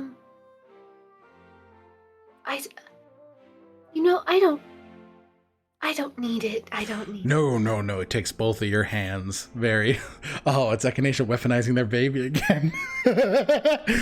Clive just very quickly takes their hands, and he does, unfortunately, kiss the tops of both.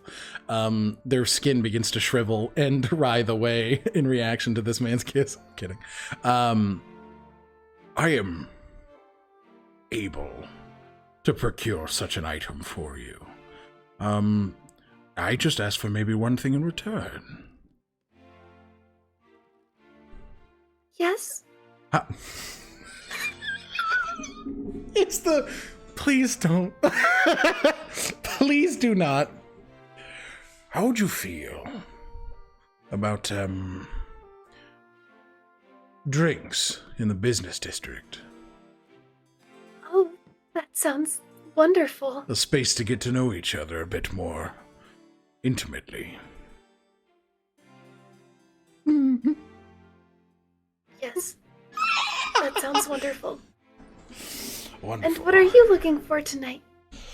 Well, I am looking for boxes of ammunition that is magically enhanced. I am looking for some rifle stock and some more materials than anything. There's a few Thanor ingots that I'm looking to procure. By a What few, do I know mean. about Thanor metal? Give me a history check.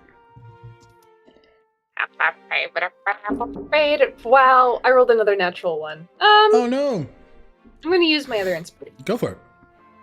Wow, I rolled a 2. What's the, it's History check. Yep. 10. 10.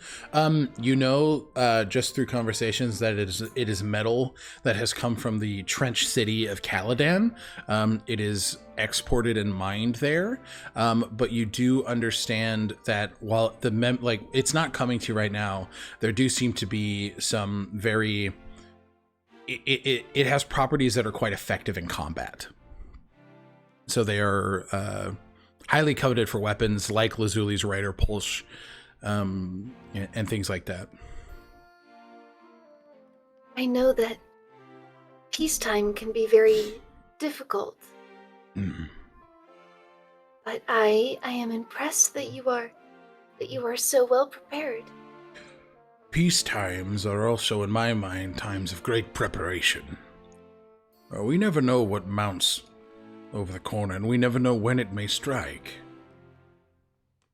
The Dew family has cemented a legacy of defense of this world, and Tolesh specifically. Are we unsafe?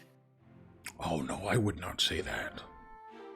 We are the safest we've ever been. The goal here is to ensure that we continue to stay that safe. Nothing that I am aware of is able to tread on us.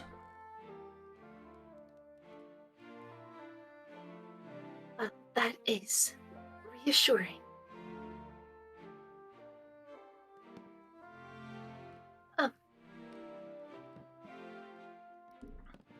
Mr. Dew. Yes.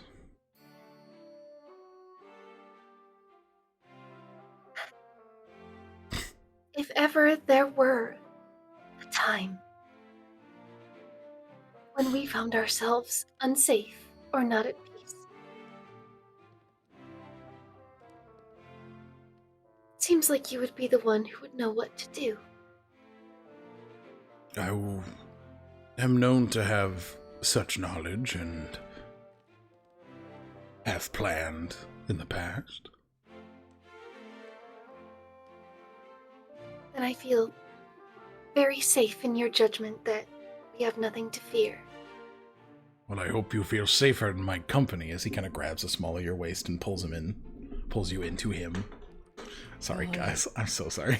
That's fine. Yes.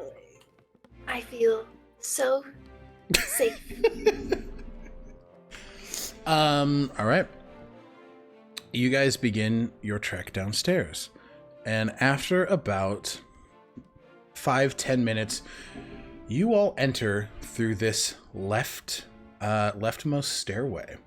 As you enter down into this opulent space, there are these arrays of cobblestone stands with items encased in glass domes. Some are guarded by lead. And you see a bar in the far back corner, suits of ancient armor standing with price tags on them. Weaponry, you see a display in the back of a old Driftinian military cannon. And you see people just sort of beginning to peruse the space. You see Gale Umbridge up front, standing at this podium, flipping through a book. You see cases standing with items in them, ready to be grabbed and given out and auctioned off. The space smells far more sterile than the upstairs. You imagine that there's temperature control down here. There is a means in which to protect the items that are currently being auctioned off. You see ebony sort of lined down the specific hall, the specific rows where items are being held. You see 4 ebony on the stage. And I will say, go ahead and give me everybody give me an investigation check to see if you guys are able to manage to peek past and see a bit of the backstage area. Investigation? Yep. 22. 22. 14. So 14? 1 plus Damn. 1, so 2, but critical fail. I'll say, as you enter, you're able to see about a small back area, and you're kind of able to glean that it seems to be more storage and more items that are being procured or being sold over the course of the night. Each of you see Gale standing up front, where she sort of kind of props herself up, and all of you able to hear like this sort of thrumming upstairs of music beginning to be played for the show that is currently happening. You understand why this is able to happen down here. not much is going to be able to be heard upstairs through the denseness of the ceiling, as well as the music and sound and fanfare that is happening upstairs. So each of you kind of hear as Gale sort of stands. All right, now's your portion of the evening to take a look, grab a ticket, see what grabs your interest, and the auction itself will start in just a bit. Be sure to go check out the complimentary bar given to you by one Mordred Kane, who you see sort of waving in the corner. Nimue is standing there, and she's just sort of like, she looks like she doesn't want to be here. Each of you then see Kalen, who is in his very slutty attire, sort of looking, taking notes, and grabbing tickets for some items. They don't look to be the items that he is here for, but everybody give me an insight check.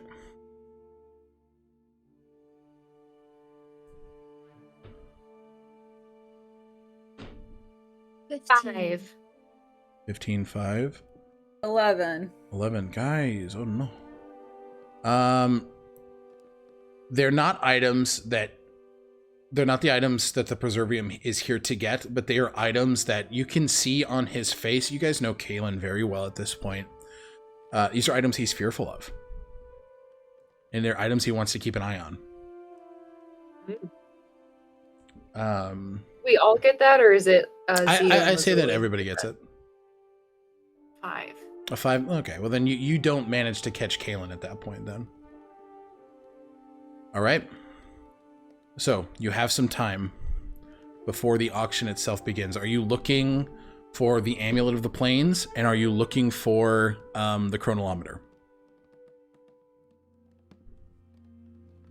I'm looking for the Amulet of the Plains. Yep, give me an investigation check. Yeah, Zio will be looking for the chronolometer. Give me an investigation check. I'm scared to roll. My dice are being mean to me today. 17. 17. You are able to spot the podium where this amulet is sitting. You're able to see this very beautiful silver chain and this black obsidian ring inside of it. It is almost floating in space, as you can see an ebony knight along with some staff undoing the lead covering of this item. Since everybody is downstairs and the show is about to begin, that is undone, and you're able to see it sort of suspended in space, and Clive just sort of excitedly, "Oh, is this what you were looking for?" I think it must be. Goodness. It's Very sleek. very sleek. It would look good on your neck. Thank you so much. I think they realize their bow is gone. Yep. And Zio has that, correct? Lazuli now has it. Lazuli has it. Clive. They just feel very Naked. exposed. Yeah. Well, he notices the scar. This sort of, oh no. Was that recent?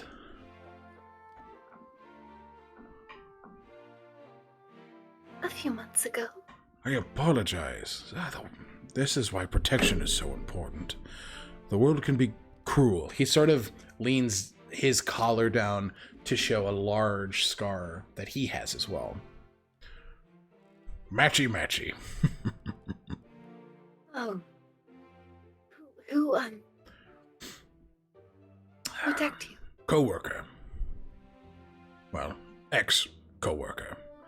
They were not happy with, being relieved of their duty, so they used their station to find a way into my home and attack me in the night. Oh my goodness. It did not go well for them. Oh my goodness. What happened to them? Well, they were killed on sight. That makes sense. Yes. What about you? What happened to you? If you feel comfortable speaking on it, then please know that you do not have to. We're also killed on sight. I am sorry. Seeing that is never easy, and that's a genuine sentiment here. Well, good thing we're in a beautiful place. Yes. Yes. Ugh. Yeah. There, with the conversation that they had with Monroe about Casimir, I think it's really hard not to see that. To see what happened. Yeah. Yeah.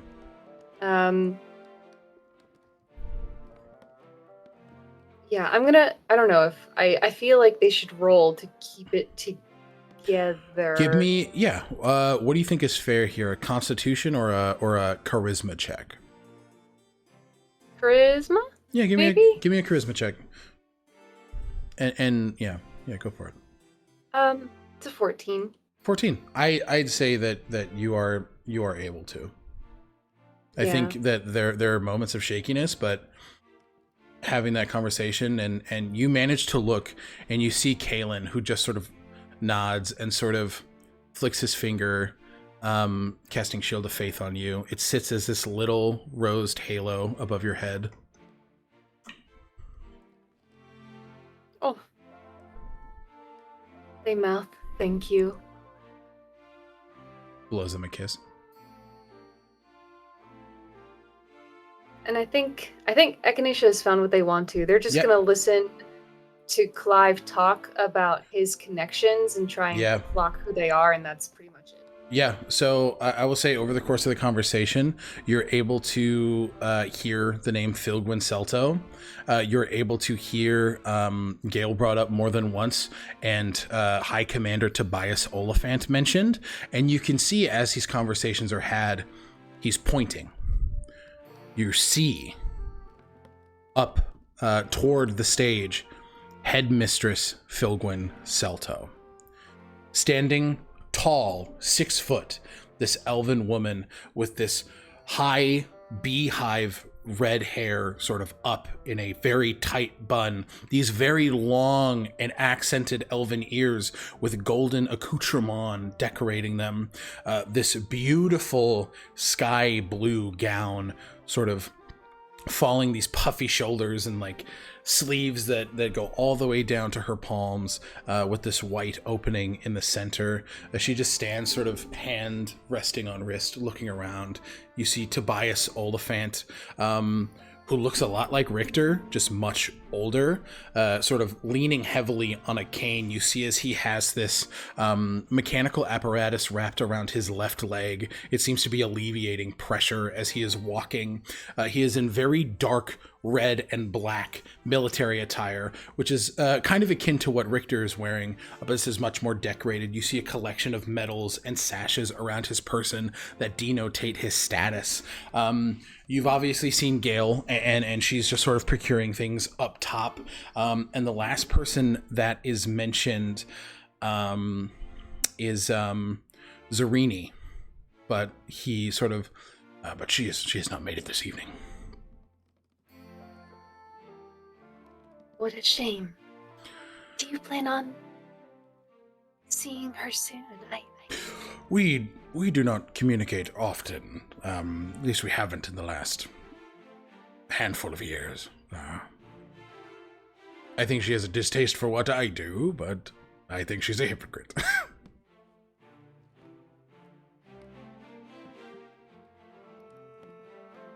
You say that? I believe you. I'm just curious. Oh, the Magus Arcanum is not in Drifton anymore for a reason.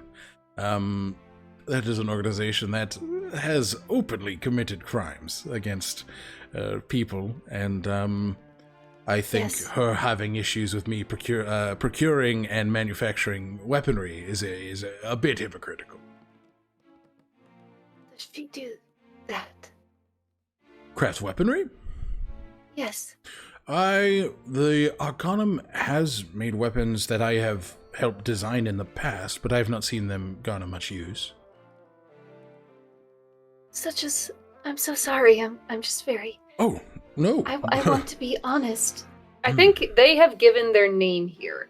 Yep. They are aware that people may know them. Yep. And I think that they are proceeding with honesty, especially given Drifton's attitude toward the Magus Arcanum. Yeah. I want to be honest with you.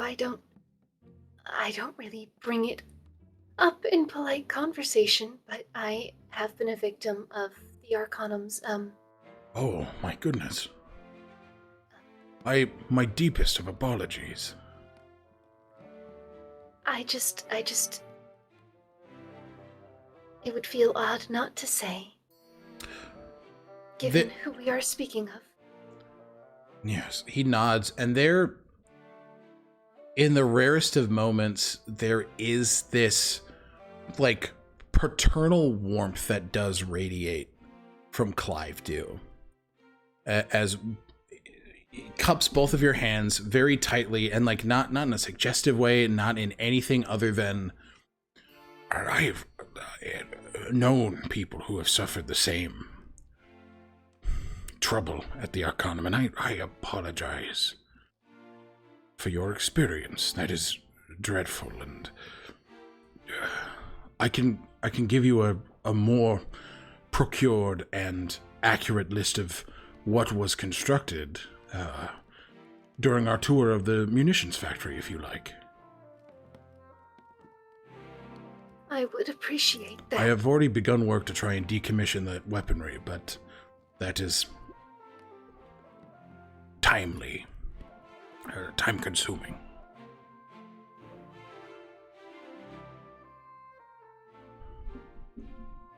Thank you. I am sorry. you might, I'll see if I can reach out, but there's someone I know who you might find common ground with. His name is Monroe Tristram Linwood. Yes, I met him. Oh! Recently? Yes. He's, Today. Oh, a good egg. What makes you say that?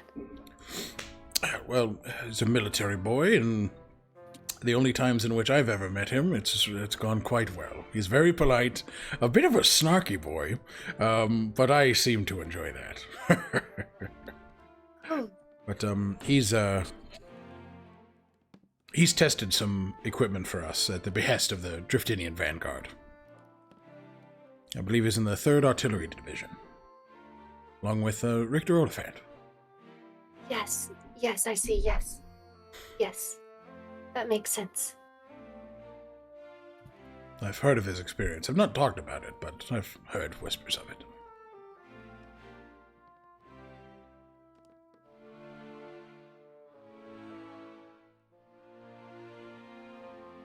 As I understand, Richter Oliphant is quite a hero.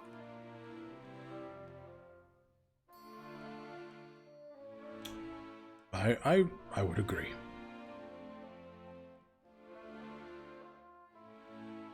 Thank you for explaining so much to me. I'm sorry. No. I am behind. I don't know things. Well, I'm happy to educate. Would you like a drink? Yes, please. All right. He kind of grabs your elbow, and I'll give you an inspiration point for that engagement. All right. You begin to walk to the bar. Lazuli, you have entered the space with Richter. What is your goal here? You see as Gale clocks you coming in. Mm-hmm. What would you like to do? What is she just sees me, or She sees you. She acknowledges that you were there, but you can tell that she is, continuing her work. Mm-hmm. Lazuli's going to visually look over Richter to see how he's feeling. Still stiff. Still stiff and unsure about the space. Yeah, definitely. I think there's gonna be a few moments of walking around, I think probably arms linked, quietly as she's taking in just the scene, a moment of quiet, no true expectation just yet of what needs to happen, and some of her, after a few moments, she realizes these are really cool items, and is starting to kind of get actually pretty interested in all of the little things, and is perking up Victor, if you were to have any magical item, what would you have? Any? Any. Um, Or make one? Or I don't or know. are you someone who doesn't like magical items? I don't know if you... I enjoy magical items. I think they serve a great purpose, but I don't know. I don't know. I think selfishly, I would like a Tablet of Reawakening.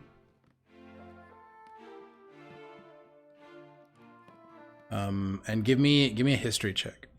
I'll say with advantage, just given your time in history with Ishwar.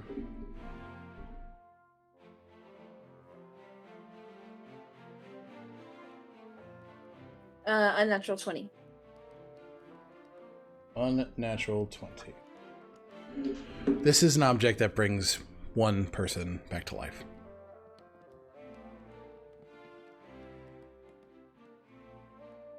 There's a squeeze on the arm. The issue is I could never choose. So, best not to think about it.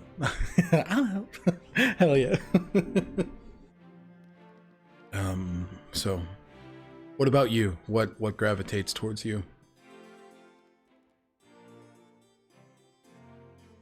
Well, now, for fear of sounding cheesy, I would use my wish so you didn't have to decide.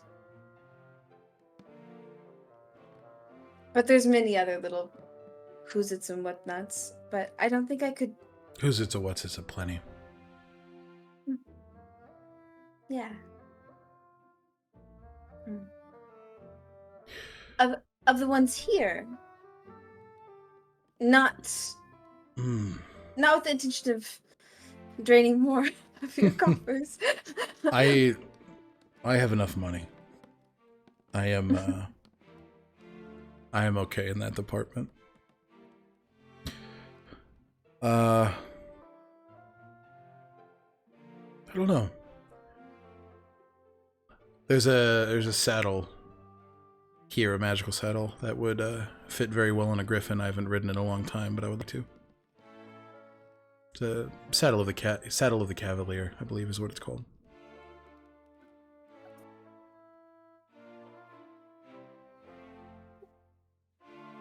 That you've ridden? Griffin, yes, absolutely. We all train in land, sea, and aerial maneuvers before we are assigned to our specific division. And I did not get the Windborn Legion, even if I wanted it.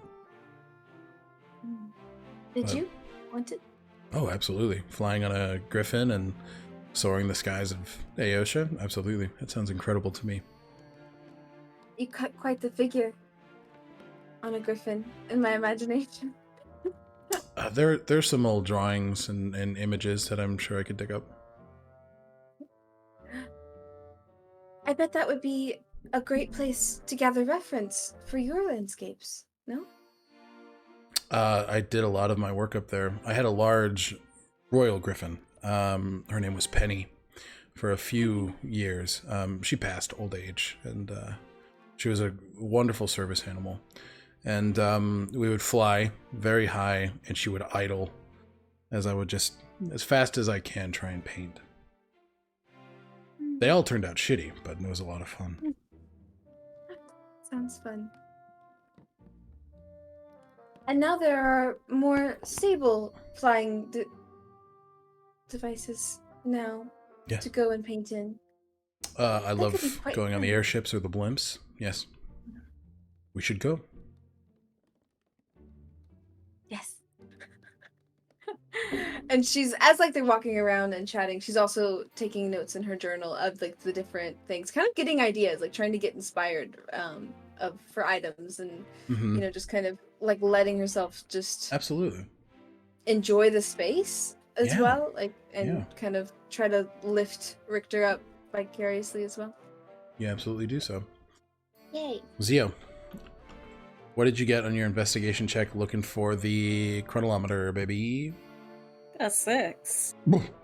Can I give Zio my inspiration?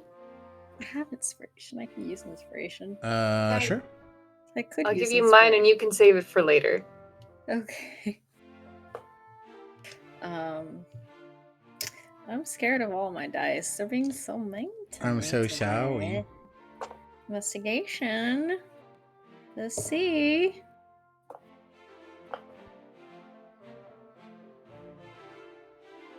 Worse. It's a 3. It's a 3. Damn. Yeah, you are not able to see it at this point in time, unfortunately. Yeah, I feel like Zio kind of keeps looking around and becomes a little stressed, like starts making just like little noises under their breath, like You alright? Can't find the thing. What thing was it? The chronometer. Yeah, the chronometer. Yes. Yeah. Let me take a look. It's over there. You got a natural fucking 20. Damn. Waste my one crit on fucking Roman, dude. Yeah. And Zio quickly goes over there and also drags Roman. He follows. Like, I feel like from the moment that Roman looped his arm around Zio, that was like Zio's go-to, like, I can drag this boy everywhere I want. Just grabs him by the hand and pulls him over. And it's just there staring at the thing. Just like, so what you're supposed to do is take a fucking ticket. But we'll do this. He takes all the tickets. Nobody else can grab it. Nobody else is gonna fucking want it. Shoves You them are in so like your fucking breast pocket. There you go. that's very smart. That's very smart. It's also cheating, which I love to do. It's not nice. Well, fucking, you don't cheat to win? I highly doubt that's true. No, I don't cheat to win. Bullshit! You've never That's not- cheated to win in your life. That's not fun. That's not true. It's just because you like to win all the time, isn't it? Not all the time. Not all the time.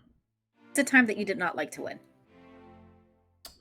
Well, right now, currently, there's a bit of a bout for leadership at family's company, Mm-hmm. and I didn't get it, which I was mad about at the time. But now, great. I don't want to be completely involved in that cesspool. That'd destroy me. Make me a fucking monster. I'm already a monster. It could only get worse. All right to me. I've met monsters. You're not it. Well, I think your judgment is skewed, but what can I say? Anything else piquing your interest? Zio looks around. Okay. And then just looks back at Roman and like looks at Roman and just, no, I'm enjoying my time with you. Oh, good. That's gay. Yeah, me too. It's actually quite fun. Thank you. I was gonna ask why call it that, why say it's gay, but I don't know. I think I'm just Are doing you my okay? best. Yep. No, I'm great. Thank you. are you holding it together? Nope. I think I'm gonna pass out. Why? I'm so excited to be here. I'll catch you. Okay, that was gay. Why? Why? Why are you saying that? I don't know. Why do you keep saying that? You don't think it's a little gay? Do you want to kiss me right now? Is that what you want? No, that's not what I said. I don't really understand when people want certain things. A mood. Do you want me to kiss you? Yeah, sure, right here. Zio kisses him in the cheek. Hell yeah. Thank you so much.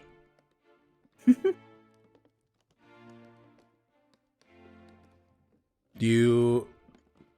Any other items that you think, like, or any other kind of item that you think would catch Zio's eye? The list is there? The list Is is there there, the list? but I can roll for more. Where is the list? It's It's the same one that yeah, it's button. the one that button just dropped. Of the items that you guys are aware of that other people are getting, if I remember correctly. Yeah. I think, if anything, I think that's if they're like walking around looking at stuff, like Zio like will walk by the Ioun stones. Yeah, you see a couple Ioun stones. You see, And then yeah, and then like point at it and it's like, what are those rocks? the rocks. Mm-hmm. I think they're for some sort of named after some sort of god, Quilla, and they sit on your head and give you some benefits, but they like float around. I don't think it really works for aesthetic purposes.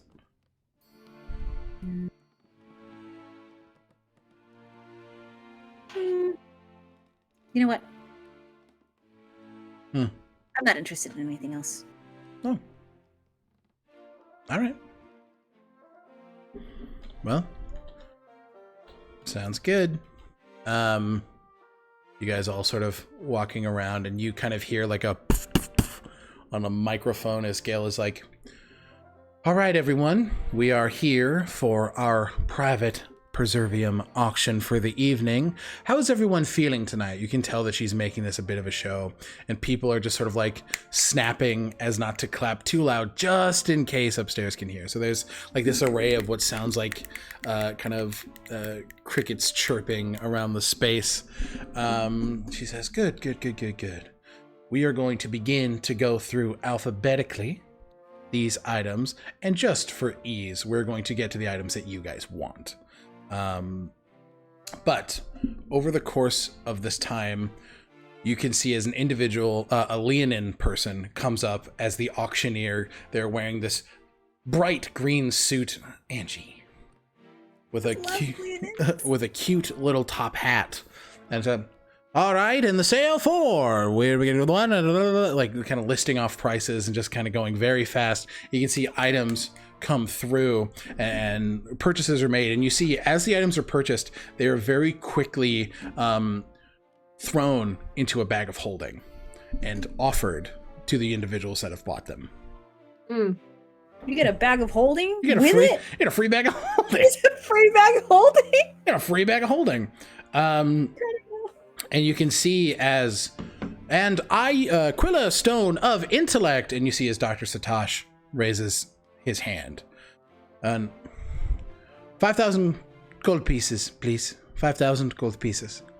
Someone counters with 6,000. The price is haggled more and more until Dr. Satosh, 15,000 gold pieces. The room kind of gets a little quiet, no one willing to go over that price. And sold to the esteemed Dr. Satosh. The next item on his list, Manual of Stone Golems. How interesting. Oh, give me a persuasion check with advantage per the rule. We're gonna, you know what? For this, we're gonna do the jaunty fight music. Okay. Yeah. Okay. Advantage. 22. Okay, 22. And all of you, for the reputation system, you get to add a D8 to any charisma, intelligence, or wisdom roll in trying to get these items. Because you guys are adored in the space. Any of them? Any of them. All of them or any of them? Like, pick one. No, all of them. Okay, one sec. Add 4. 26. Okay, 26. And my understanding is you're trying to convince Clive to bid on this. Yeah, I don't fucking want Dr. Satosh to get it. Okay. And his initial price was 10,000 gold pieces, and Clive, 12,500 gold pieces. you see Dr. Satosh turn, look quite angry. 14,000. Oh, please go ahead. Oh, just to Clive, like, that could really protect a home. That is just lovely. It's very smart. I did not think about golems as an act of 20,000 gold pieces. You see as Satosh just sort of 25,000 gold pieces. 40,000 gold pieces, you fuck! He screams. And Satosha's like, let's see if their constitution. So 2. He just raises his hands, just sort of conceding. Clive Dew has received the Manual of Stone Golems. And he looks. And I know Clive's not good either, but I feel like it would be worse with Satosh. So we're just It's gonna fair. call it a win. And he just sort of looks, I'm excited to implement this. Maybe we can have them stationed across businesses and homes and districts. I think this is a good idea. I think your home, protecting the people you care about, makes sense. Yes, I agree. all right. The next item on Satosha's list is the Universal Solvent. And you see, everybody give me an insight check. You'll add that D8 there. Insight plus D8. Yep. Whoa. What'd you get? 19. 19? I got 12. 12? I got a 17 plus 6. Okay, so 23. 23. Zio and Lazuli, you're able to see the vibes of a man who is reliving a mistake. He's very much like, 20,000 gold pieces? Uh-oh. Does anybody want to try and interfere with this universal solvent purchase? Zio kind of squeezes a little bit. Roman? Roman's, like, Oh, arm. he's kinda been like, activated. 70,000 gold pieces. Holy fuck! Whoa! And you see Satosh just go, oh. He looked, and you see as he looks at Phil Gwyncelto, she stands in the front.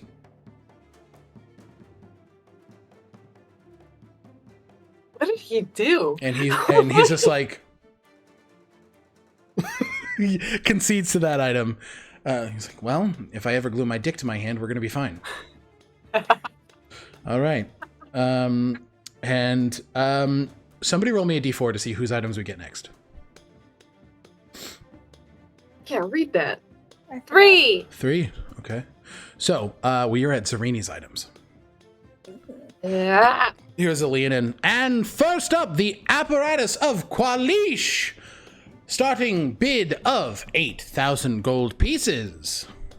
So Qualish. What is it's bad. Let me. It's like a vehicle?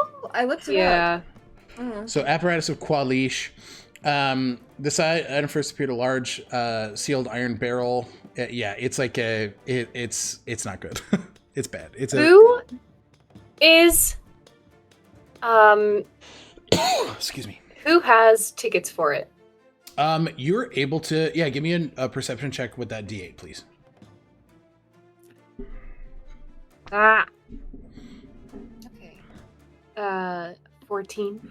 You see, there is a Magus Arcanum individual, not one that you recognize, not here in any sort of official capacity. They do not recognize you, but it's just above game. They are an individual with the Magus Arcanum here on behalf of Zarini, who has a ticket. You see as Clive has a ticket. You see that Phil Gwyncelto has a ticket, as well as Tobias Oliphant.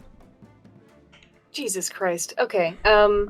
Well, I think they're just gonna go for honesty here. They're gonna look at Clive and say, I know Zarini wants that. Oh, all right.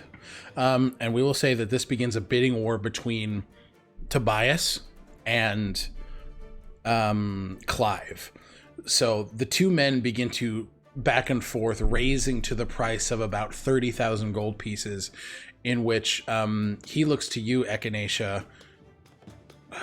All right, are we sure? I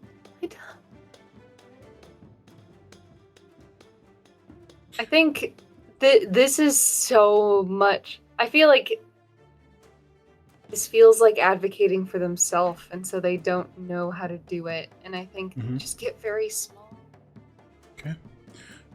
He looks, and in response to that is just sort of, all right, 50,000 gold pieces. and Tobias looks back in frustration, not anger, but in just this like, what the fuck, dude? You know, like people who are just sort of like, He says, well, maybe we can deconstruct it and take a look at it. All right. Are you all right? Do you need another drink? No. I'm sorry. Thank you. What? No, don't apologize. That's what we're here for. to buy things, and like he's excited to be here and purchasing things. They're give me an insight check.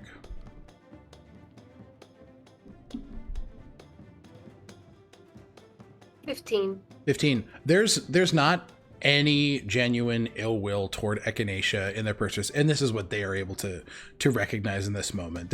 He's excited to be here. He's excited to be bidding against other rich people. This is good. And I don't know if that brings any comfort to Echinacea, but it is something that they are able to glean.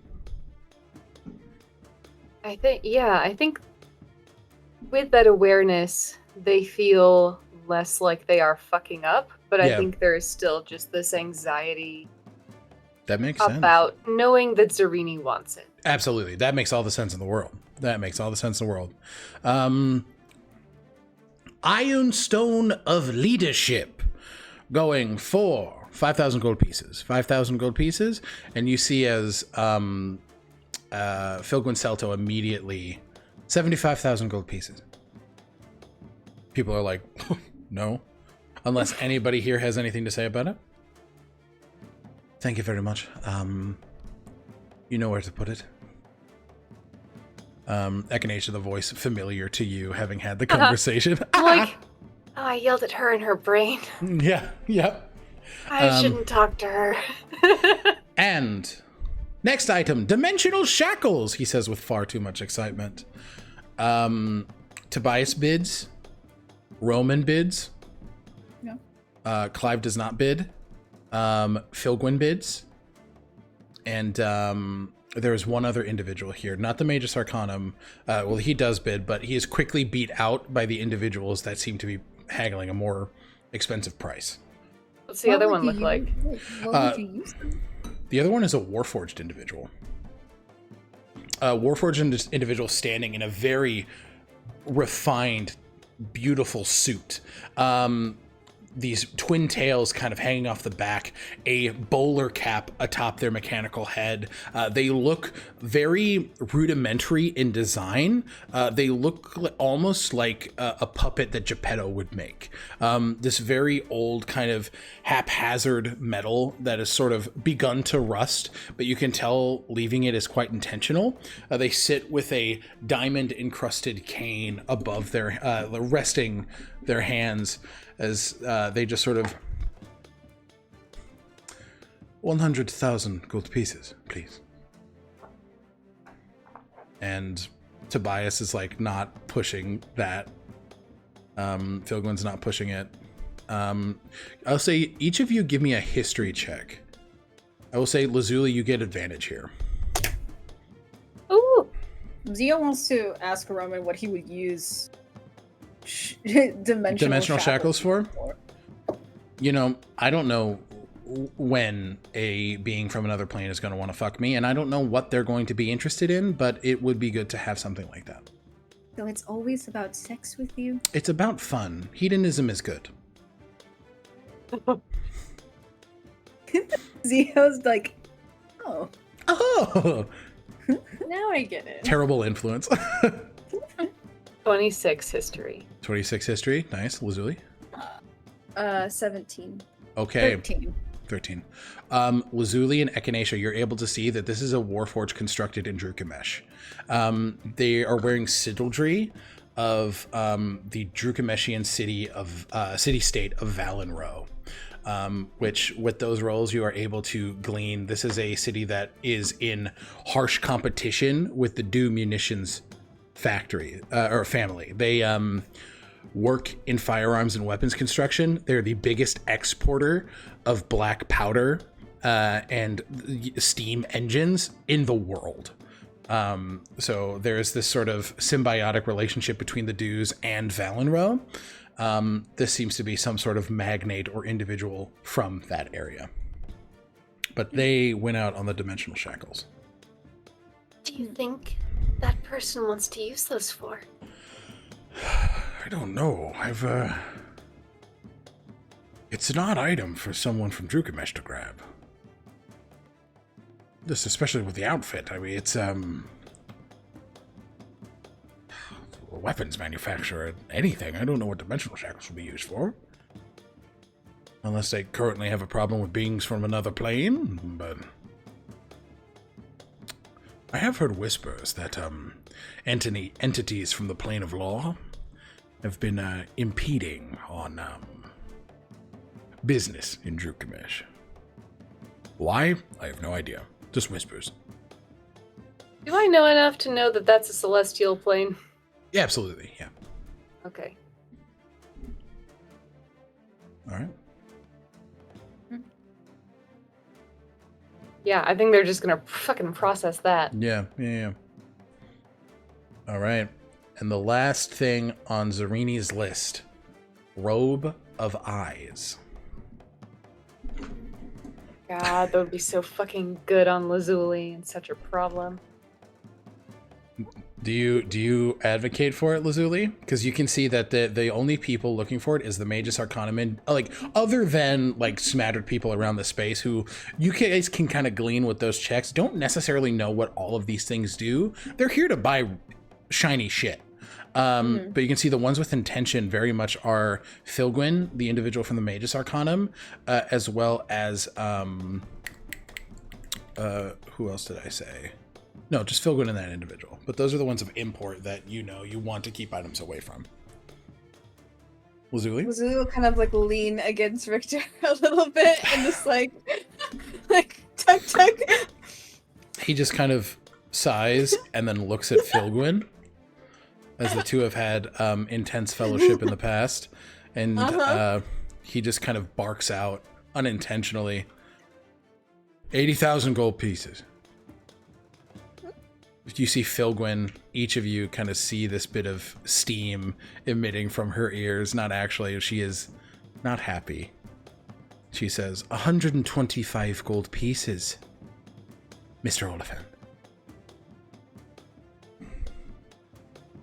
I'm sorry, headmistress. 250,000 gold pieces. This man got money. And he's shaking at that amount of money. But you can tell Why would you up the ante to fucking that? because he is aware of what she is willing to spend. He has it. He doesn't want to spend 250,000 gold pieces, but he has it. And you can all tell that this is obviously wanting to get something for Lazuli, but also wanting to make a stand against Filgwyn Celto. Yeah. To show that he Yeah. is not an individual to be fucked with. And Beatrice. Fuck that bitch. Beatrice is not here. Oh, interesting. Yeah, she farted and then got banished from the space. Yeah, they cast a banishment spell. At that number, she just sort of slow claps in Richter's direction and curtsies very curt, like a curt curtsy. And Lazuli, you can add a robe of eyes to your inventory. Damn. Lazuli's shocked, And another bag of holding. And another. Oh, fuck! which I will redistribute, by the way. Okay. But not yet. It's handed over to Richter as he delivers it to you. Richter, What? Are you all right? I don't think I realized numbers go that high. They go higher, unfortunately. Are you alright? Do you need water? Do you? He's sweating profusely. No, I'm fine. Oh. She takes, like, she's patting, like, takes out a handkerchief and is like... Okay, Was it you. at least cathartic? For like a second. But it's good. She doesn't have it. That's fine. That's good. That's good. Is there any way I can repay you? Not monetarily, but... Keep yourself safe. That's what you can do to repay me. I do believe you have a vial to break. Oh, take an inspiration point. All right. We have now made it to the items of Elizabeth Whitmore. That shit's still here? Yep. I thought it was gone. Oh, that's right. It was sent. No, you're right. I did a dumb forget. All right. Now we come up to the portion with the Thor'tel items. And next up, the chronolometer. Every person who can bid against you is wanting to bid on this. Oh no. You see as Kalen sort of looks behind and he kind of runs to all of you individually. So kind of through the hubbub of people just kind of moving around, he quickly whispers, and I'll roll a stealth check. He's not wearing armor, so no disadvantage. He doesn't have disadvantage on his armor anymore. Oh, that's right. That's right. Okay, so he's a 19 on that. You hear Echinacea. I have about 75,000 gold pieces to bid on this. So I will be bidding. I don't know how far that'll get me, but I think driving the price up would be good. If you drive up the price, it will go higher than that. Oh my god. Okay. That's how this... Yes, no, I understand. But I'm just saying it might get other people out of the bidding. But then you will be out of the bidding. Here. He just throws a bag of 75,000 gold pieces. Add it to whatever you're using. I'm not... Zio. Fair. Then do I just stand here and be quiet? Fuck, what do I do? Jeez. Why did you come to me? Fuck, I haven't created that spell yet. Fuck.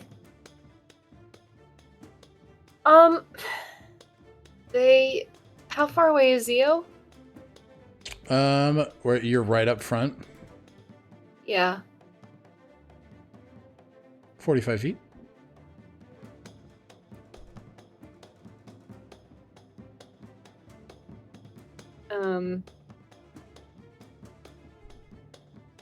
They're going to...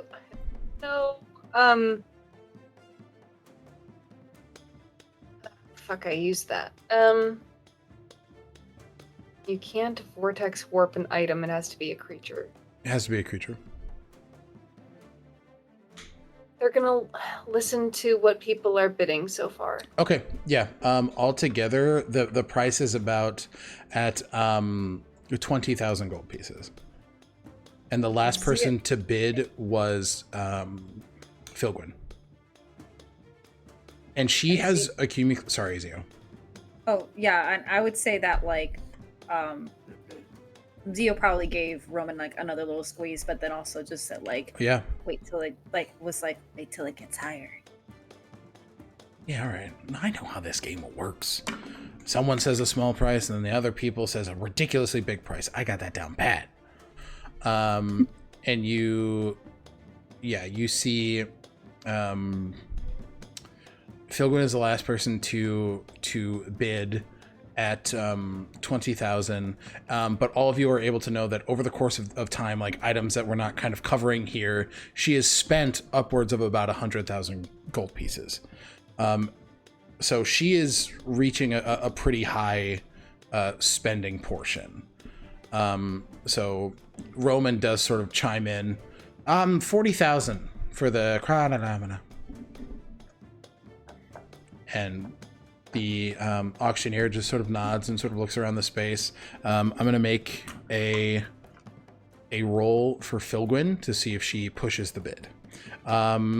Does anybody, given the course of the night and the reputation here, does anybody want to try and haggle her bid in any way that isn't driving up the price?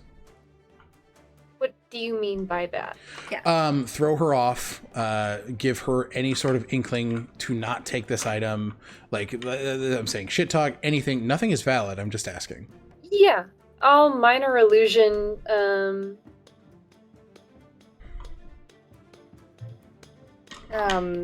like whispers of the word, like, oh, defective, faulty, throughout the space. Oh, absolutely. Give me that deception check with that D8. And I'll subtract. Oh, Jesus Christ. 23. 23. I rolled a 4, -7. So she just sort of. That's a -7. I rolled a D8 to subtract it. Oh. Per the roll. And she just sort of leans back as Roman has acquired the chronolometer. All right. It's one of the items down.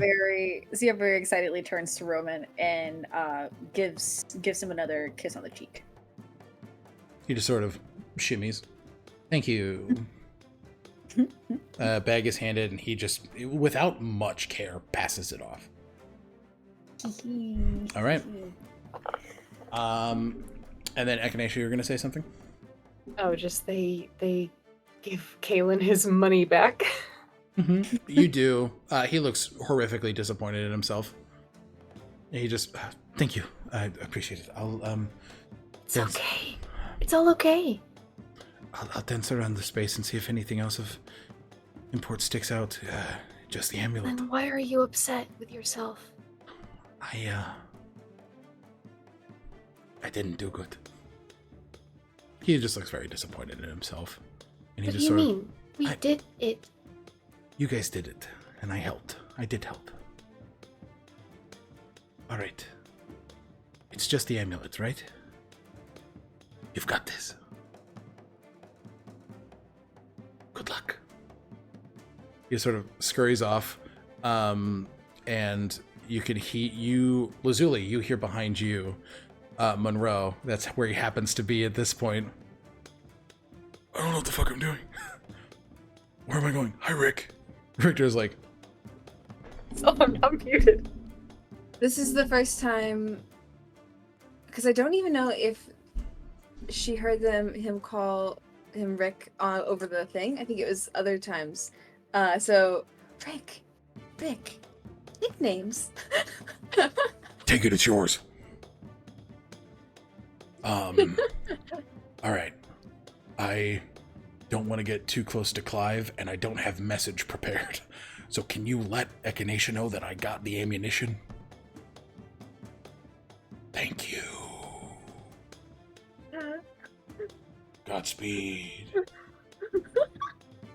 Just sort of backs off. I love this man too much for him to be a fucking. He can't be my nemesis. We love him too much. Yeah. And then, last of the Thor'tel items. Amulet of the Plains! Up for sale. And Clive very quickly squeezes your hand. Of course, my summer flower. For you. Like, kill me with a gun. 25,000 gold pieces, please. Roman kicks up. Yeah, that makes fucking sense. How are we feeling about 50, Dad? Romulus. Oh my god, I need to mute. Screech. Romulus. Think. You're right. 75,000 gold pieces? Jerry. Go to my son. Jerry. And then she's this half-orc woman. Of course. 100,000 gold pieces, you fuck. Roman squeezes your hand, Zio. You think drive it up a little bit more? Can you? Oh, fuck. 100,000 gold pieces here for old Romidoo. You feel heat coming off of Clive Echinacea. He just... Aye. It's okay. It's okay. My summer flower gets what they want. No, okay. looks at Roman. You fuck. 300,000 gold pieces. And then Roman goes, oh, I'm not paying that. I'm not doing that. And Leonin, sold to Clive 2 for 300,000 gold pieces. Someone put that in the book.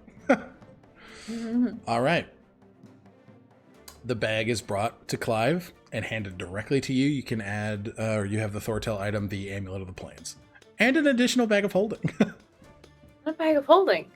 Is this a- They look like they look like they might pass out. This is the most money they have not thought about that number as like a monetary value, and yeah, they look like they might pass out because they might. Offers a glass of water, and each of you, the items that were purchased from the public auction are already in your inventory, correct? Over the rest of the... Because I think you got the Arcane Grimoire. I got the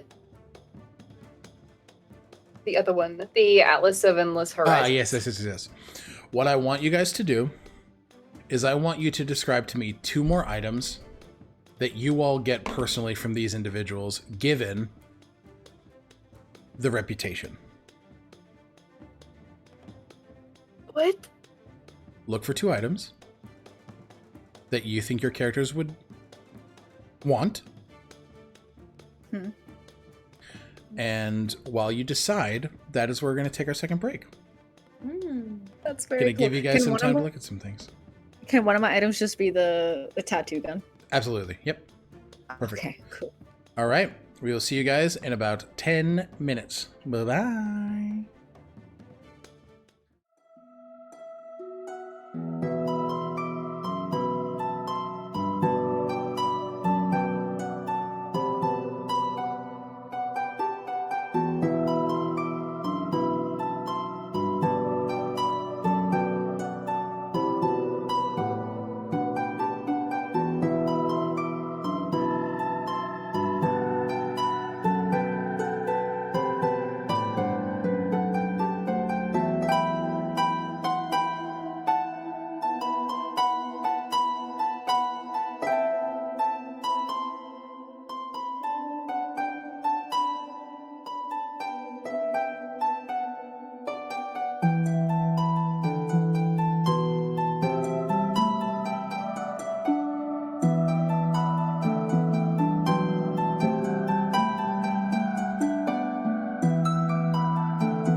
can't hear you. Hello, everyone. I hope you had a lovely break. We did as well. Some stuff was picked up. So, you guys are walking amongst the space. The auction is still ongoing, but you guys kind of feeling this comfort as the items you were sent here to procure, as well as some additional items, have been gotten. Everything on the Thor'tel's list has been secured by all of you. Yeah. So while you're down here, given general, passive perceptions, you see Reeves now downstairs. You see Donahue with a few items in hand. And as soon as he has them, each of you can see as he begins to start skittering out. He has not stopped. I will say you guys can each give me an investigation check to try and glean what he has.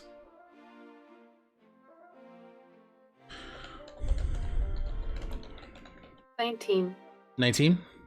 Same.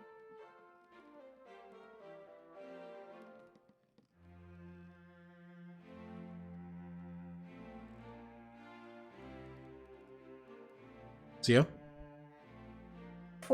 I'm so sorry. I got distracted. Investigation I check. No, apologize. you're fine. You're good. You're good. Investigation check. I'm so sorry. You're okay, baby. It wasn't bad. That's a 19. 19. So all of you see as one of them is a cursed blade.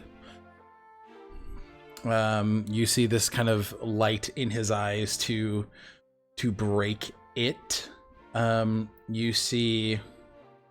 Sorry, my fucking list got fucked up.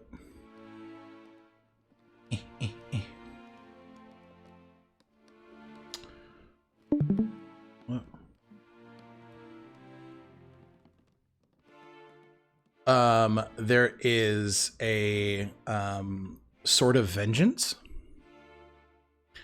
There is a bracelet of rock magic. And the last thing here is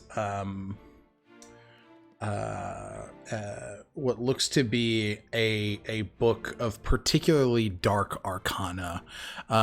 Each of you give me an arcana check here. Oh my god.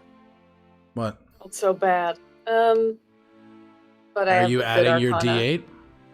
Oh! I You're get to do still that? you're in the space. You're still adding these D8s. Okay, well I rolled an 8 on that, so 18. 18. Okay. 26. Nice. Angie? The investigation? Arcana.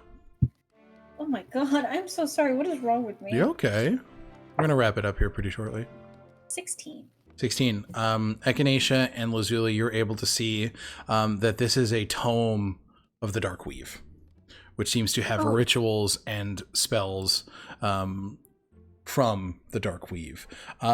Each of you able to glean, and I'll say each of you, Zio included, able to glean that these are all cursed items. Mm-hmm. And Echinacea, chase him! Chase him? Get to him. I don't. Oh, you said he was yeah. skittering away like he was gonna leave. So Yeah. I mean, He's about to leave. Do you make your way towards him? Excuse me. Criticism flower. Sorry, I didn't remember your name, but this is a criticism flower. You look like a flower, and you gave me really good criticism. Donahue, what was it again? Offers a hand to shake. Echinacea, Hi. do you know how to break those? This kind of curled smile. Oh yeah, these I can break. Have you ever heard of a blade called Rhyme? There's this almost, when tigers sort of just like toughed out in a bit of like frustration or disgust, he does the same. And he says, "It's a vile thing. Yes. Vile thing. That's something. I heard stories that there's some like witch or something that has it, and it's driving her to do bad stuff. I don't like that. Yes. You are correct. There's dark weave in that. know that. It's a mix of fey magic and dark weave. Which is why it's particularly potent, you know? They are now wondering how the fuck Herr Vaith ended up with Darkweave shit. Okay. We love giving fun little hints. Okay. But breaking Thank it? you. Yeah, that's something I can do. How? He pulls out what looks to be this very old hammer. Like ancient stonework. You can tell by the design of it, this looks primordial in origin. They say that this was forged in the Kiln of Hollows. Said it can break anything. To reforge it. And I've been tested it, and it seems to work. What do you reforge them into? Mundane items, or items that don't hurt people. In the instance of these, he looks at like a bag of cursed weapons with way too much excitement.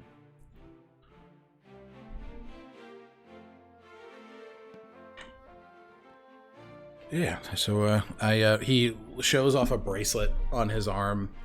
This was a sword of life stealing. This one's got a couple rings, vicious blade, some stuff that pretty ucky. Yes, that's it. Yes. I wasn't trying to criticize breaking things that hurt people, you know. Yeah. No, I know. You look, you're magical. Kind of like rubs the top of his nose. I got a good sniffer. Oh, I see. What? No, you're fine. Nothing on your nose. You're good.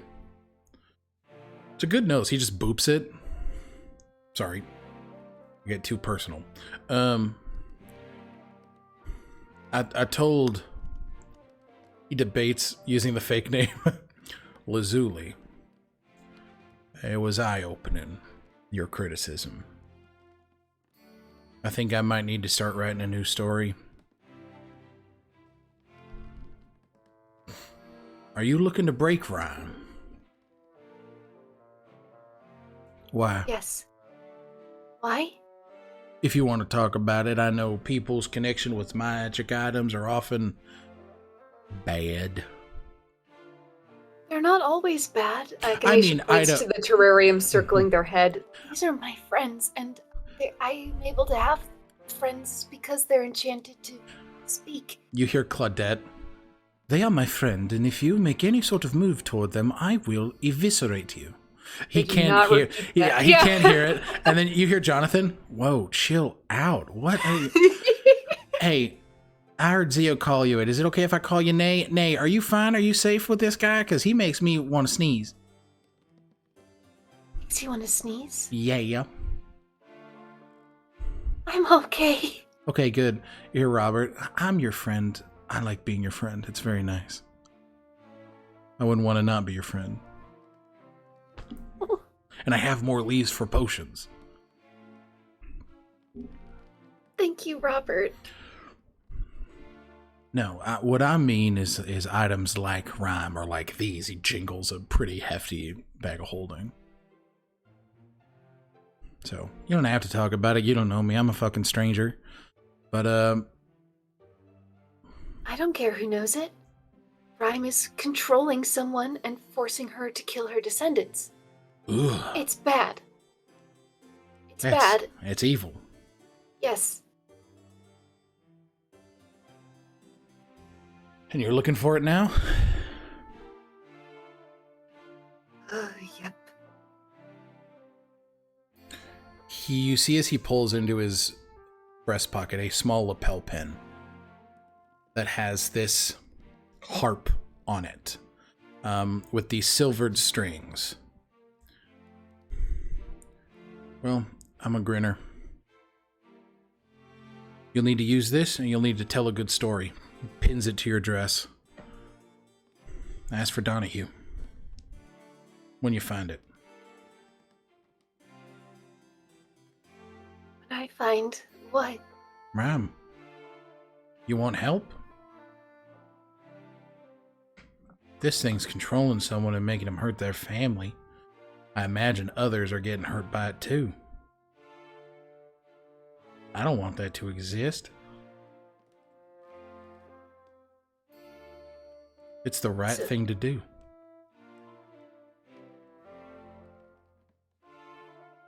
So if I tell the harp a good story, Yep. you'll know. You'll get access to our network. They'll hear your story, and then you can ask for me.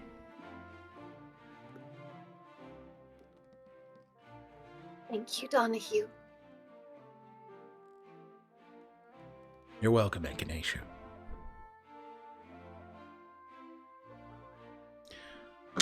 Please be nice to my friend. Tell your friend to be honest. He walks away.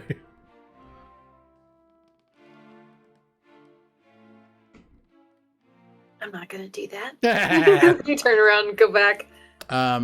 Okay. Perfect. But now you got a lead on breaking rhyme. All right. Lazuli, Zio. Zio, you see as Clive comes up to Roman and slaps him across the face. Now what in the fuck was that? Don't fuck with me, Roman. Roman laughs and just sort of... It was a game, Dad. It was a game, and it's over. You won. It's fine. Not a big deal. Clive just sort of... Not a big fucking deal. Right. Zio steps right up to this man.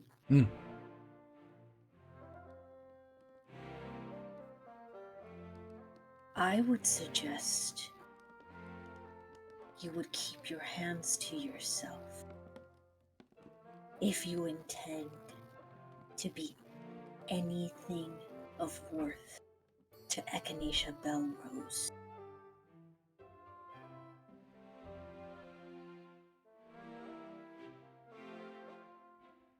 She doesn't take kindly. They They do not take kindly to these sort of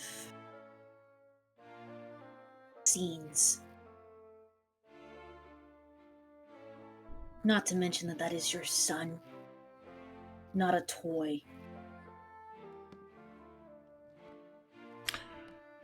Give me a persuasion or intimidation check with advantage, given the use of your anger and pleading about Echinacea, which is a very smart move.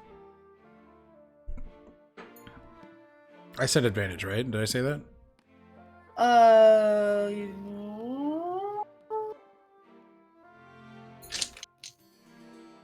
Did you say advantage? Yeah.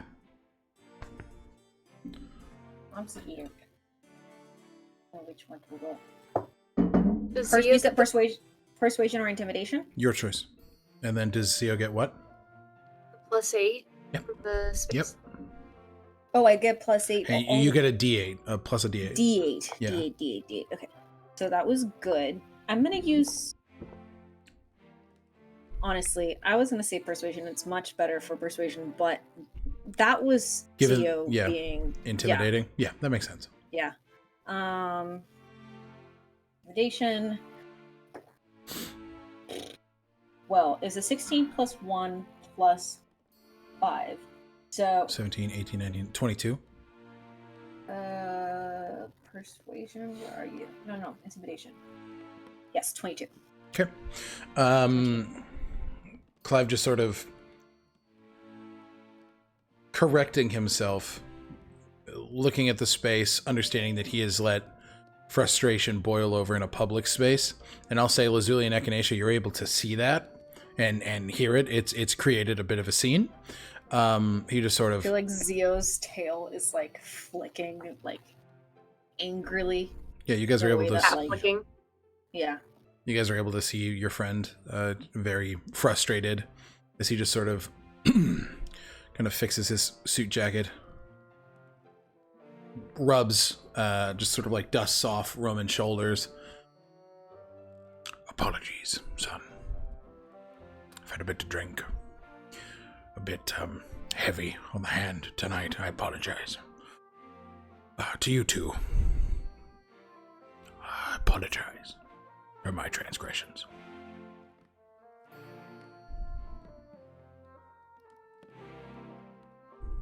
Takes a step back, like stares him up and down, and just sort of like with a look of disgust on their face. Absolutely. Okay. Roman just sort of, that was pretty cool. Not the slap, but the defense of me. Thank you. I think is what I'm trying to say. You're welcome. I mean, you've done plenty for me tonight, so. Drain my bank account. I mean, you didn't have to. Yeah, I wanted to.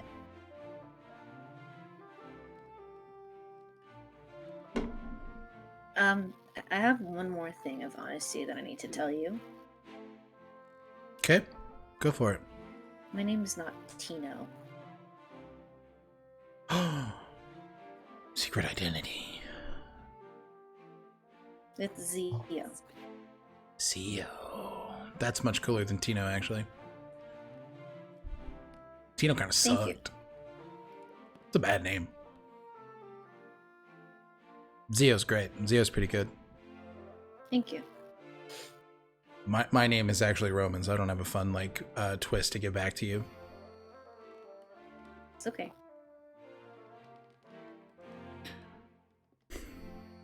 Thanks.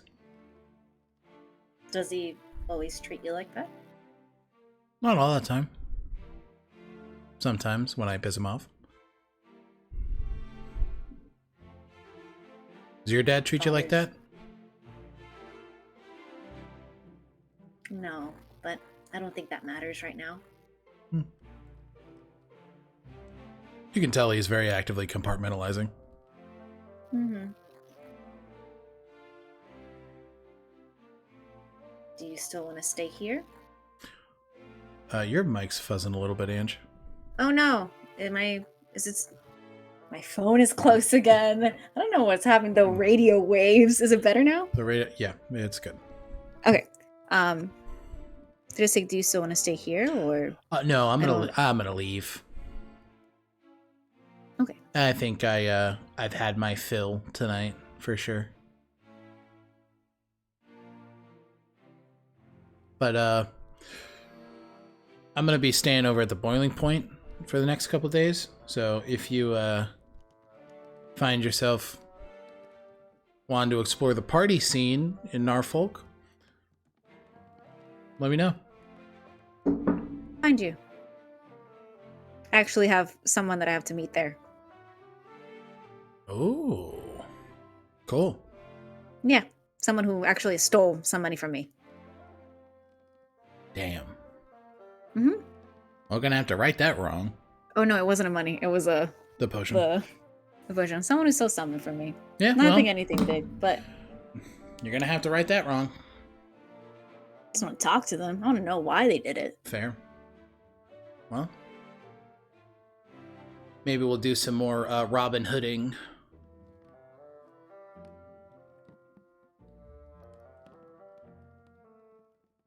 I'd like to see what your version of Robin Hooding is. Oh, God, I gotta think about that. Well, alright, Tino, Zio, whatever. Thank you. This was actually a lot of fun. The slap couldn't even bring that down. So thank you. And we'll go ahead and talk soon. Okay. I'm rich and powerful. I'll find you if I need to. I'm sure you will. Thanks. Alright. Adios. He just sort of skips away, and Romandu leaves the Gala. All right. Lazuli, standing there with Richter, who is approached by Headmistress Philwyn Celto. As she just sort of... No. And what's your name, sweetheart? I am Philwyn. Offers a hand to you, Lazuli. Master Echinacea. And she does like a little curtsy. Very lovely name. Pleasure to meet you. I am the headmistress of the Sunwall Academy. And budding politician in Drifton. Oh? I hope to be the Duchess. If their goal to secede is met. I see. Richter? And how's your Please, no, you first. and how's your evening been treating you? Not too bad. A few things, sort of smiles at Richter, made it out of my reach, but I got a fair bit. And it's a beautiful space to enjoy. Agreed. But how is your evening treating you? I'm charmed. Fully enriched in so much that the space has had to offer.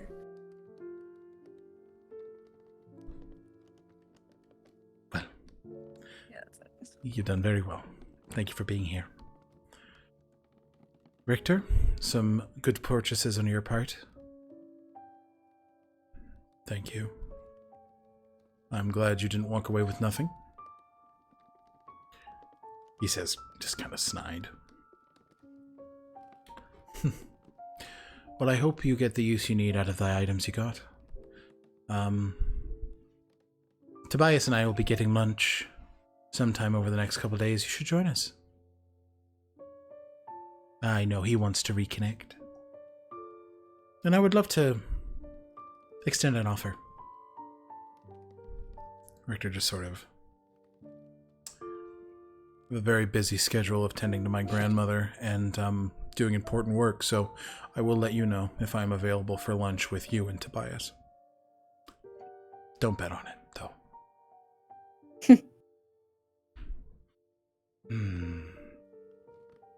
Ever the impolite cur. Well. It was lovely to see you, Richter. Zenithea, Aster. Lovely to see you. Have a wonderful evening. She just sort of begins to walk up the stage and communicate with Gale. Richter kind of lets go this heavy breath that's been held. Just a... Are you alright? I'm fine, are you? I want to go home.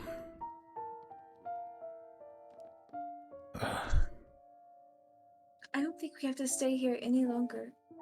We can go wherever you want. Actually, I have a duty and a responsibility to make sure that everything you all have done here is successful, and I'm not leaving until that's done.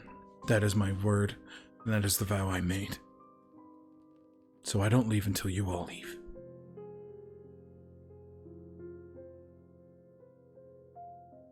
That was a promise. And I made it with the intent to keep it.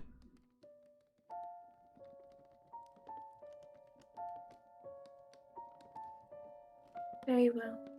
But when you're ready, and she presses the figurine of the bronze griffin into his hand, we can take flight. He looks at it with this like deep reverence and just sort of you're able to see as tears well in the man's eyes. He just sort of looks at it and just kind of this one won't go away. Georgina will love it too. Thank you. If I'd known I was buying it for myself, I would have pitched a lower price. Well, there's other gifts that that you have not yet received, so. Of that I have no doubt. Well, let's make sure that the rest of my party has wrapped up their affairs, so we can get you out of here as soon as possible. My comfort is not the issue here. I will be okay. It is mine.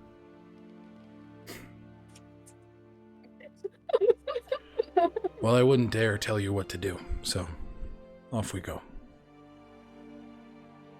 Yes, I think Zia will walk up over to them at this point. Okay.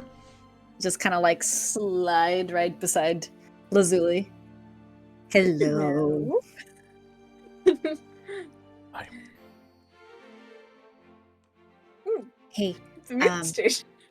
I met Beatrice. The man shits himself. I'm sorry. Yeah, she was not very nice. She said that she wanted to make a big show of buying things, even though she's not here, as you might have noticed. But she wanted to make a big show about buying things because you're here with another. And then she called Lazuli a tart, and so I made her fart. How did you make her fart? Zio makes a Richter fart.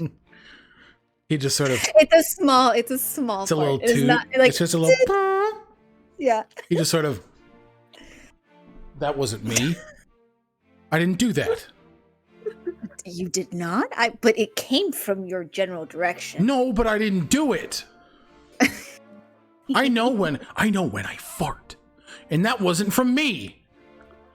Did you make me fart? Is that how you made her fart?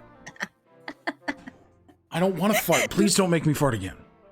Is it smelly? No. Shannon just came in and she's like, what the fuck? Laughing like, are you fucking psychotic? Been there, done that. Here we are farting. Zia's just like giggling and said like, no, I just embarrassed her because she doesn't deserve to call Lazuli anything No. other than Lazuli or Aster. Yeah. Aster Sinethea. Right. Well, let's go find Echinacea then. Angie, were you holding back Oliphant? But I like that. There was like a long pause, and I was like, "What is this?" Okay. Echinacea, you were tapped on the shoulder. Clive has now kind of begun mingling again, much like he did on the third floor, where you kind of were given the freedom to just kind of do what makes sense to you. As you turn around and see Mordred. I saw you acquired some very lovely items. Yes. That's Did a you good acquire man. anything? Nothing of import. A robe of the Archmagi. He's like, this is normal. Let me pull up what Whoa. he has gotten. That's incredible. You're incredible. Thank you. I think that you have the makings of something incredible. I understand being a young wizard and knowing that there are times where you feel weak. And you are, because you're a young fledgling wizard. Things happen. But I see the makings of something phenomenal in you. But you'll create the preludes alone. That is... In my years that I will not disclose, I have not seen anything like that. And I am seldom impressed by the creations of others. So, thank you for making something impressive. Oh, thank you. Oh my goodness. You are one of the only wizards I have heard stories about who doesn't lock people up and...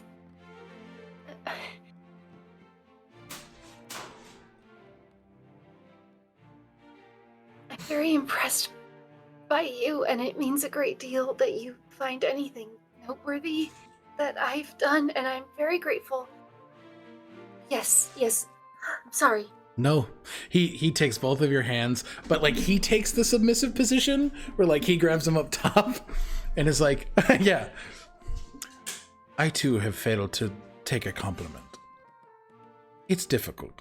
I understand. I am a man who is honest about what I say. And I am very impressed. And I think that you will really enjoy a walk around my tower. With your friends, of course. I know that we had already talked about it, but maybe spending a day. Wow. Seeing what it has to offer. I have a friend who will be able to get you someplace very quickly. A friend. Yes, a friend.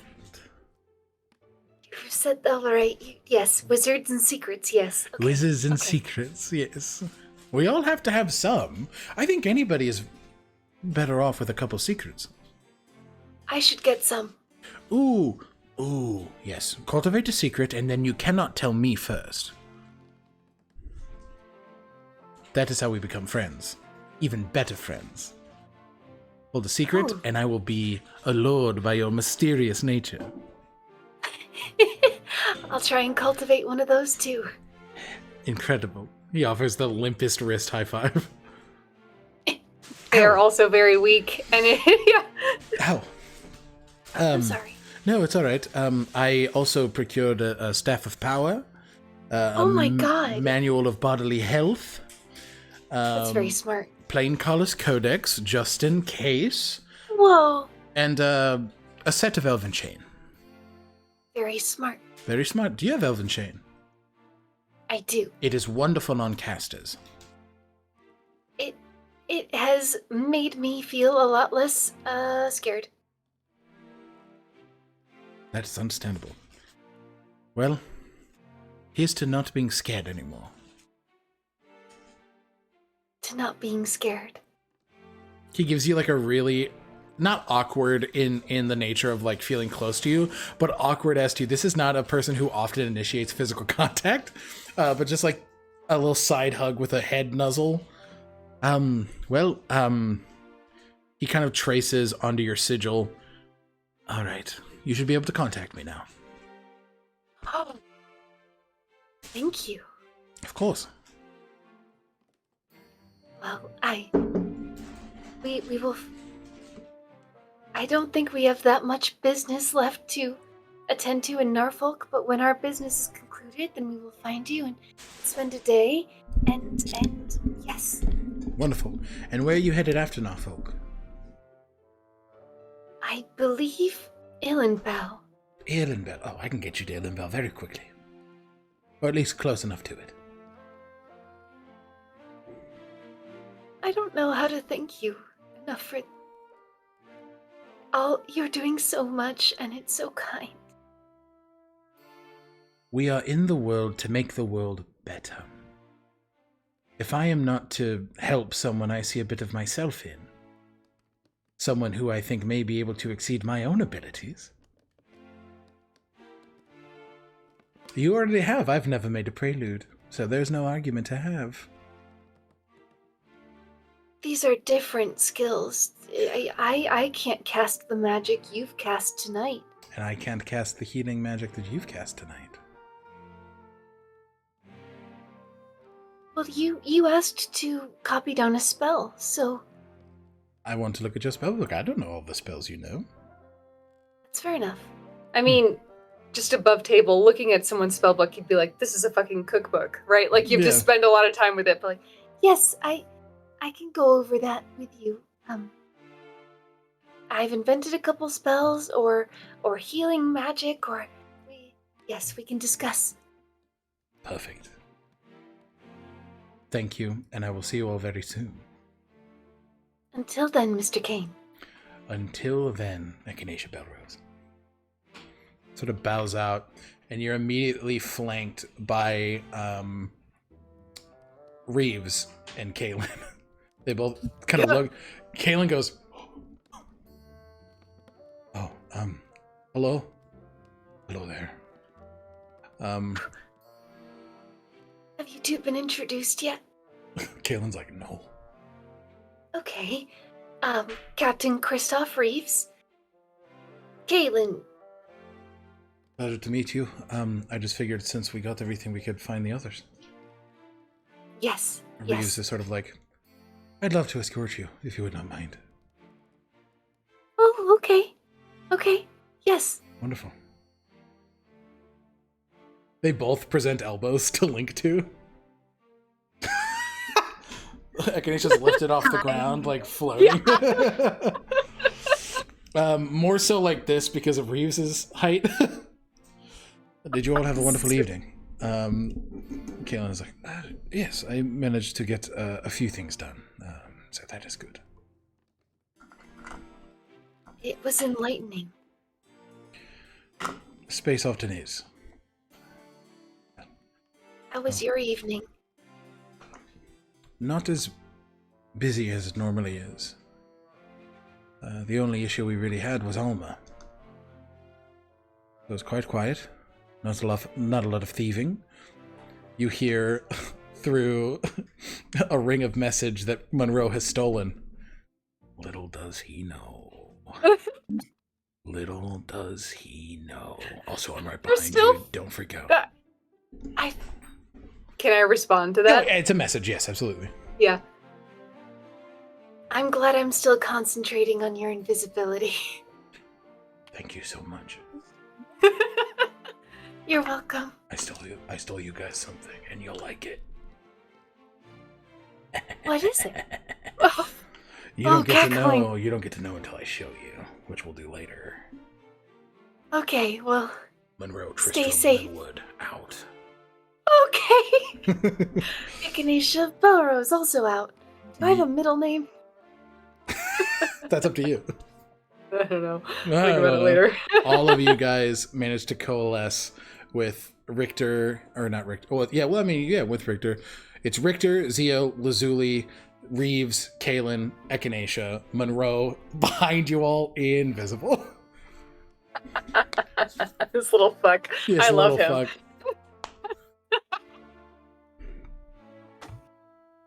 I'm purged.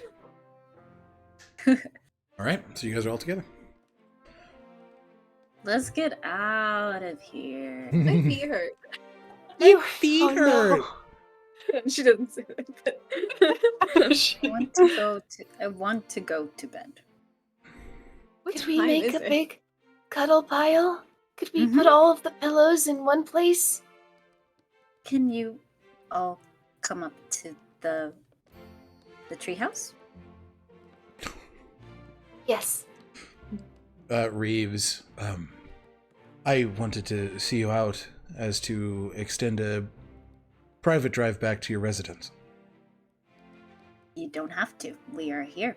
We'll go with them. All of you. I'm talking to all of you. Why? An escort to your residence? Would you like to wait for the city transit? The busy, overwhelmed city transit full of drunken people? Or would you like a private carriage ride home from a dashing man much like myself? Are you dashing? Takes off the helmet. Yeah, it's a question for you, actually. I think so, but I don't know your tastes, I suppose.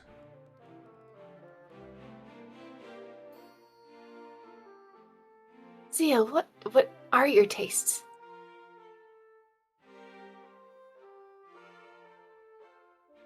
Zia's just like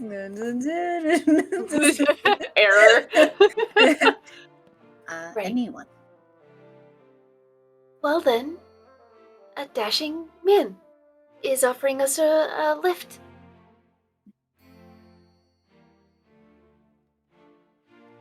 I'm only gonna say that you're not dashing because I don't think it's very dashing to self-proclaim yourself as dashing. I think self-confidence is quite dashing. But, again, subjective taste.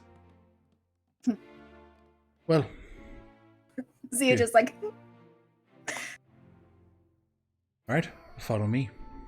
As you all begin Zia to... just like under their breath. I wish Stone was here. Oh. All of Her you... is the most dashing of them all. There is a bit of heat that comes off of Kristoff from that. Oh. There. It's just fresh. It's fresh. It's fresh all around. Sorry. No, it's all right. It's not your fault. It's not their fault. They don't know. There's no fault to be had. All of you begin to make your exit. The show of songbirds has let out. You're able to hear the final round of applause as this standing ovation is heard within the theater. You're able to see and catch glimpses of the cast bowing and roses being thrown on stage. The people playing music, the orchestra standing, bowing in kind, the director coming on stage and bowing. The space itself beginning to get cleaned up as people begin to start making their exit from the gala. I think Echinacea just peeked in as they were bowing. You see people in these beautiful costumes, these bright, extravagant gowns. You see one individual who is in a tearaway suit that is given way to like what looks like an evil mage's attire. He's got one half that is a suit, another half that is this robe. Half of his face is painted to look like a very gaunt old human man. The other is well painted and decorated. You see the extras and the people who are navigating the set decoration, sort of like waving it up in the air in excitement as the stage is just starting to get torn down and people are just sort of applauding the performance. You see as from the ceiling are dropped these ethereal arcane rose petals that just sort of ignite light as this kind of last ovation sort of plays through the space. So beautiful.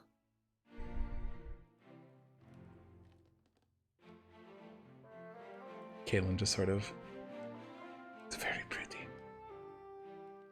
He's looking at them. He looks between the two. Sorry. We should go see a show. I would like that very much. After the picnic. If a second date is what you want.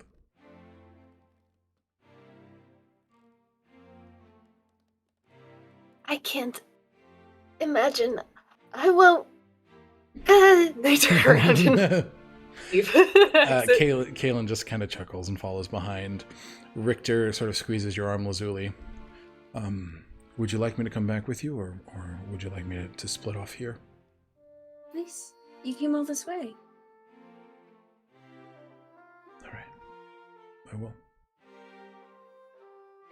Zio, as you're departing, you sort of bump into this figure, the back of this figure exiting, and an individual turns around and you see Griffin, the Griffin Rider.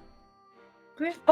You just sort of, oh, sorry, I didn't mean to bump into you. You all right? Griffin. Great. How are you? You're not casting spells in here, are you? Well, did you not see us earlier? We kind of stopped the whole thing. I came in late. I heard that there was a bit of fanfare, but I missed it. If I'd have missed it, if I didn't miss it, I would have done some Griffin stuff. I did cast some spells, if that's okay with you. If it was in defense of others and not for selfish gain, I'm cool with it. Yes. I love that. Mm-hmm. You guys heading out for the night? It seems like we are. Well, have a safe journey home, and if I'm around where your abode is, I'll stop by and say hi. Are you gonna bring your Griffin? Oh, absolutely. I'll show her off. Okay. Have a good night. Thanks. Nice to meet you. You too. Like looks at all of you guys. Hi, Griffin, the Griffin Rider. It's funny. I was born for this. You were born for it. I was born for it. Reeves just kind of goes. Kaylin goes, Griffin, are they spelled differently? Is it like Griffon, Gryphon? Griffin almost arrested me. Kaylin then laughs. Or what? That makes sense. I was slinging spells, practicing, and I was afraid that maybe someone was being hurt on your rooftop, but They were just practicing their skills, which is understandable.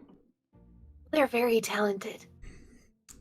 Perfect. Well, I won't impede your guys' exit any further. Pleasure to meet you, and I know where you're staying, so if I have the time, I'll swing by.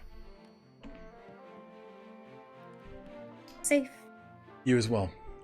In the shuffle, Zio, I need you to make me a No! perception check. No. No. And I'll say with the shuffle, with disadvantage, please. With this perception check? Yeah. Can I... Griffin? Can I just use one of my inspirations to make it a flat roll? Absolutely. Sure. Oh my god, okay, don't fuck me up. Perception check. Do I still have the D8? No. No, 'cause it has nothing to we do are with out of the this. space. Yep. Okay. That is a 16 plus 6. So 22. It is not enough, as you can remove your cloak of protection from your inventory. How? My cloak? What? This stealth was a 27. Or the sleight of hand was a 27. My cloak of protection?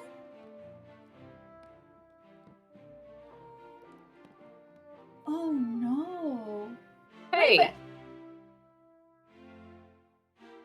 I had don't it be on a this. butt. I had it on this entire time Mhm. with the battle too, so I don't know if I'll say that Just- noticing pretty quickly would make sense, but it would be once you guys are outside. okay, give me a second so I can No, you're fine.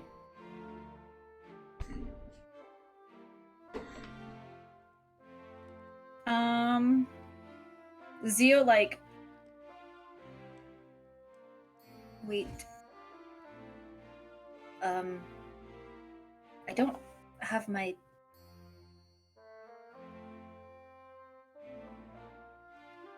Don't have what? My cloak. Zio's going to use locate object. Yes. Yes, let's fucking go. Locate object. It does not ping.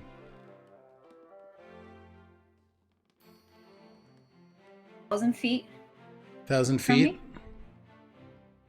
Oh, it is above table. It has been put in a lead box.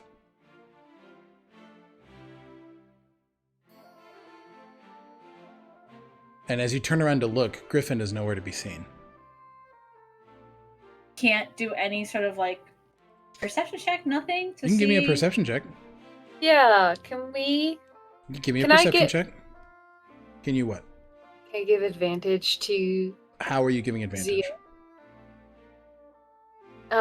Watching Zio's Oh. 6. I will say Zio will jump into the air, activating The boots? boots Oh, of yeah. flying. Okay. Essentially, like the crowd sees Zio just jump up and is like sort of like in the space, like not moving, sort of like just hanging there, Okay. kind of like Superman style, you know, like when they're just like in Just place and jumping like, off. Okay. Yeah. And then you have advantage because of Echinacea. Okay. Okay, that's a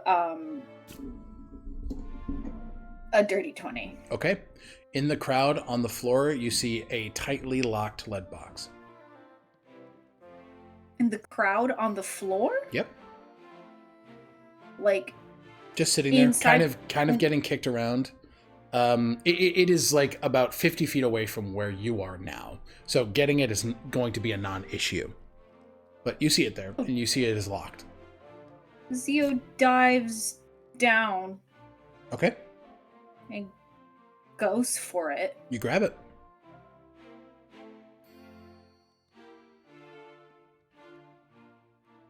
So scared. Like, I think they, I don't have. Because Hunter's Mark is expended. No, not Hunter. Wait, Hunter's Mark? I guess I don't know what you're trying to do. No, it's locked though, right? The box? It is lickety locked. I can. Or is Zia still flying?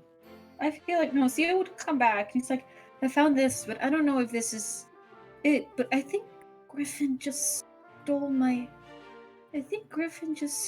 from me. Why? I don't know. I had someone steal from me earlier too. They stole my potion of superior healing. They what? Mm-hmm. But I don't know if this is the same thing as earlier. I think that person thought it was alcohol. So I found the broken potion bottle on the way to the tavern where that person might be at. It's called the Boiling Point Tavern. But I don't know if I don't know if it was Griffin. Can I detect? Oh no, lead. Never mind. I would know that. I Yep. don't do the thing. Okay. Well, tomorrow I can prepare the magic to unlock things. And then I can get it open for you.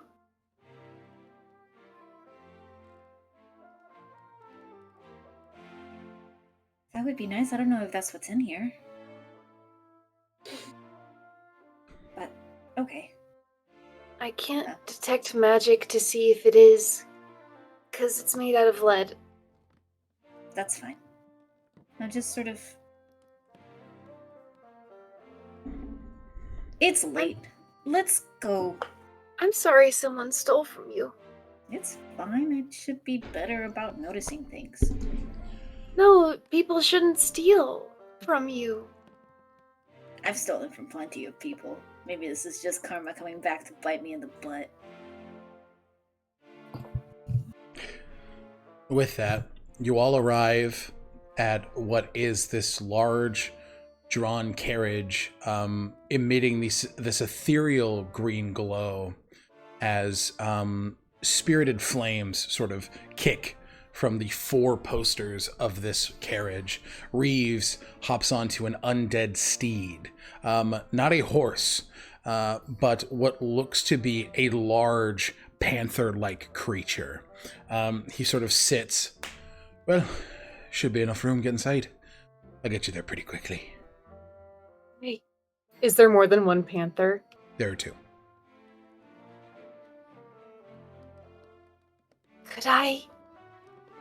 May I, please? Sit. Yes. Go for it. Better hold on tight. All right. Is everyone ready? I'll take the silence as a yes.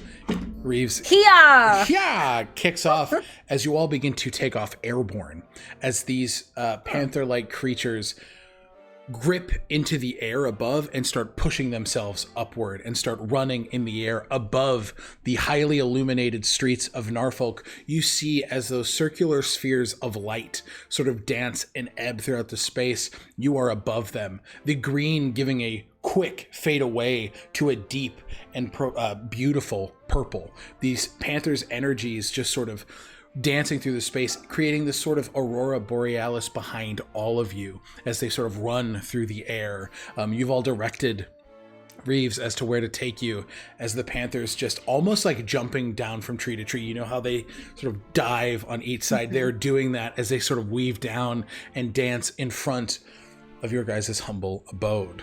He just sort of sits up. While all of that was happening, Please? Zio would have turned to Lazuli and was like, "Are you really tired?" Yes? What? Like tired enough that you wouldn't be able to exert a little bit of energy? What are you trying to do? Are we fucking You want to right go? You want to What go is for a? You want to go for a flight? Well, sure. Yeah. And then Zio opens the door of the carriage and jumps out. Richter's like, no! Kaylin's like, oh my god!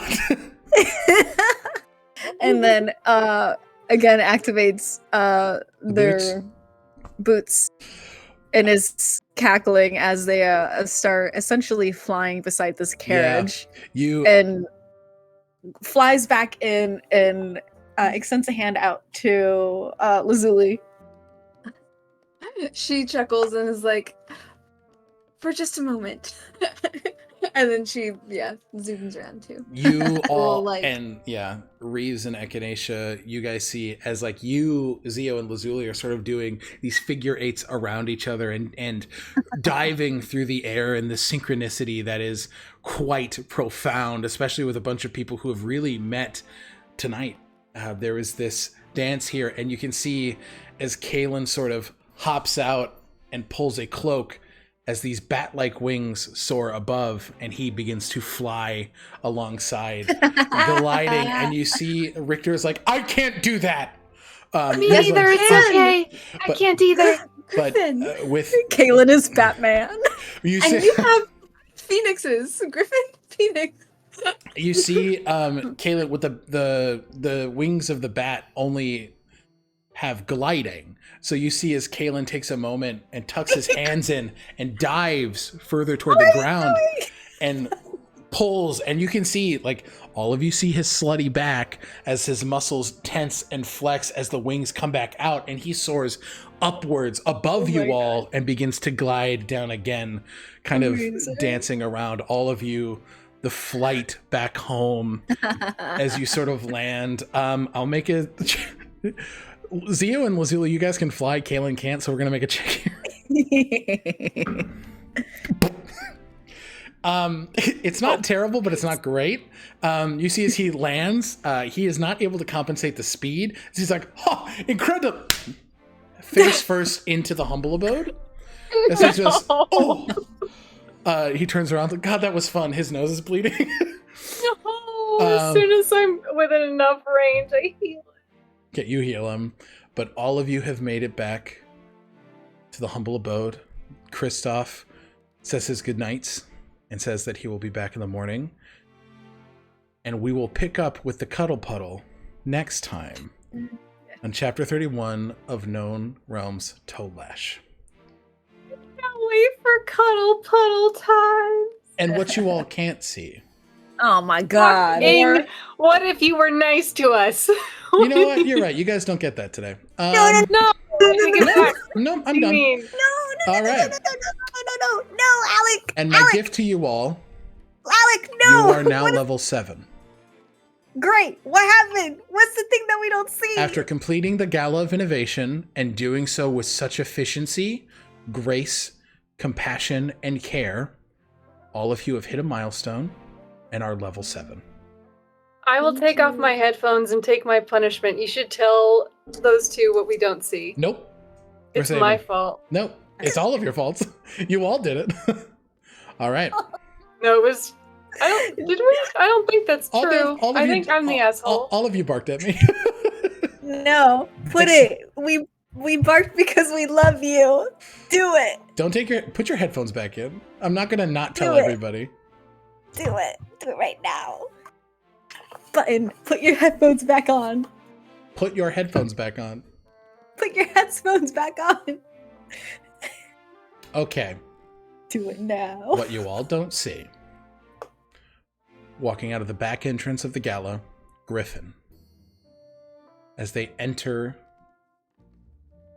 an alleyway, the skin begins to shift. That of Griffin to a gray, wide-eyed, pupilless form who slings a bright fury cloak over their shoulder, adjusting it. And you just hear... Oh, this is going to be a lot of fun. It'll be a lot of fun. As they walk toward the Boiling Point Inn. A changeling. And that is where we'll pick up next week with everybody in a cuddle puddle. And let's go ahead and outro our players, starting with Angie.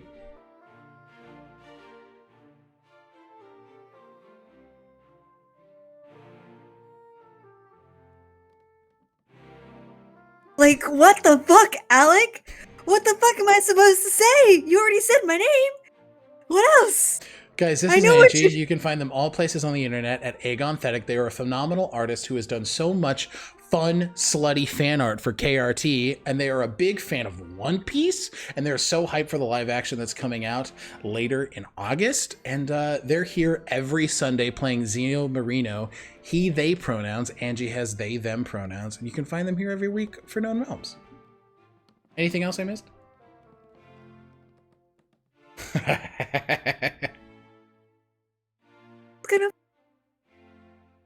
It's gonna fuck with me. Leave Roman alone. And Lou. Can you do it? Guys, Jesus Christ. Guys, say hello to Luzalia_art. She is not only a phenomenal player here for KRT, but she did the phenomenal character art that you see on screen here. Check her out at Luzalia Art and support her incredible work. She plays Lazuli, and they both share she, her pronouns. Button, would you like me to do it? Guys, say hello to the phenomenal Bluebluebutton. They are an amazing player, an incredible storyteller, my favorite at that, and they play the amazing, inquisitive, deeply caring, and my favorite wizard, Echinacea Belrose.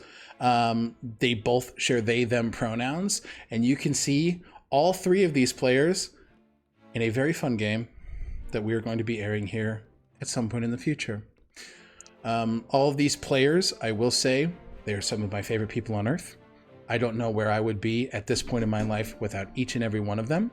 There is no other way I would rather spend the eve of my 29th birthday than with each and every single one of you. The change, the light, the happiness, the smiles, the growth that you have all given me over the time that we've known each other has been transformative in a way that I can hardly express in words that make sense. You have all given me the tools to be an individual that I can be proud of, and you are all individuals that I am deeply honored and proud to know. Thank you for everything that you bring into my life, and we'll see you guys next week for Chapter 31. That was very sweet, Alec. You're not getting out of this one. Bye, everybody! How dare you!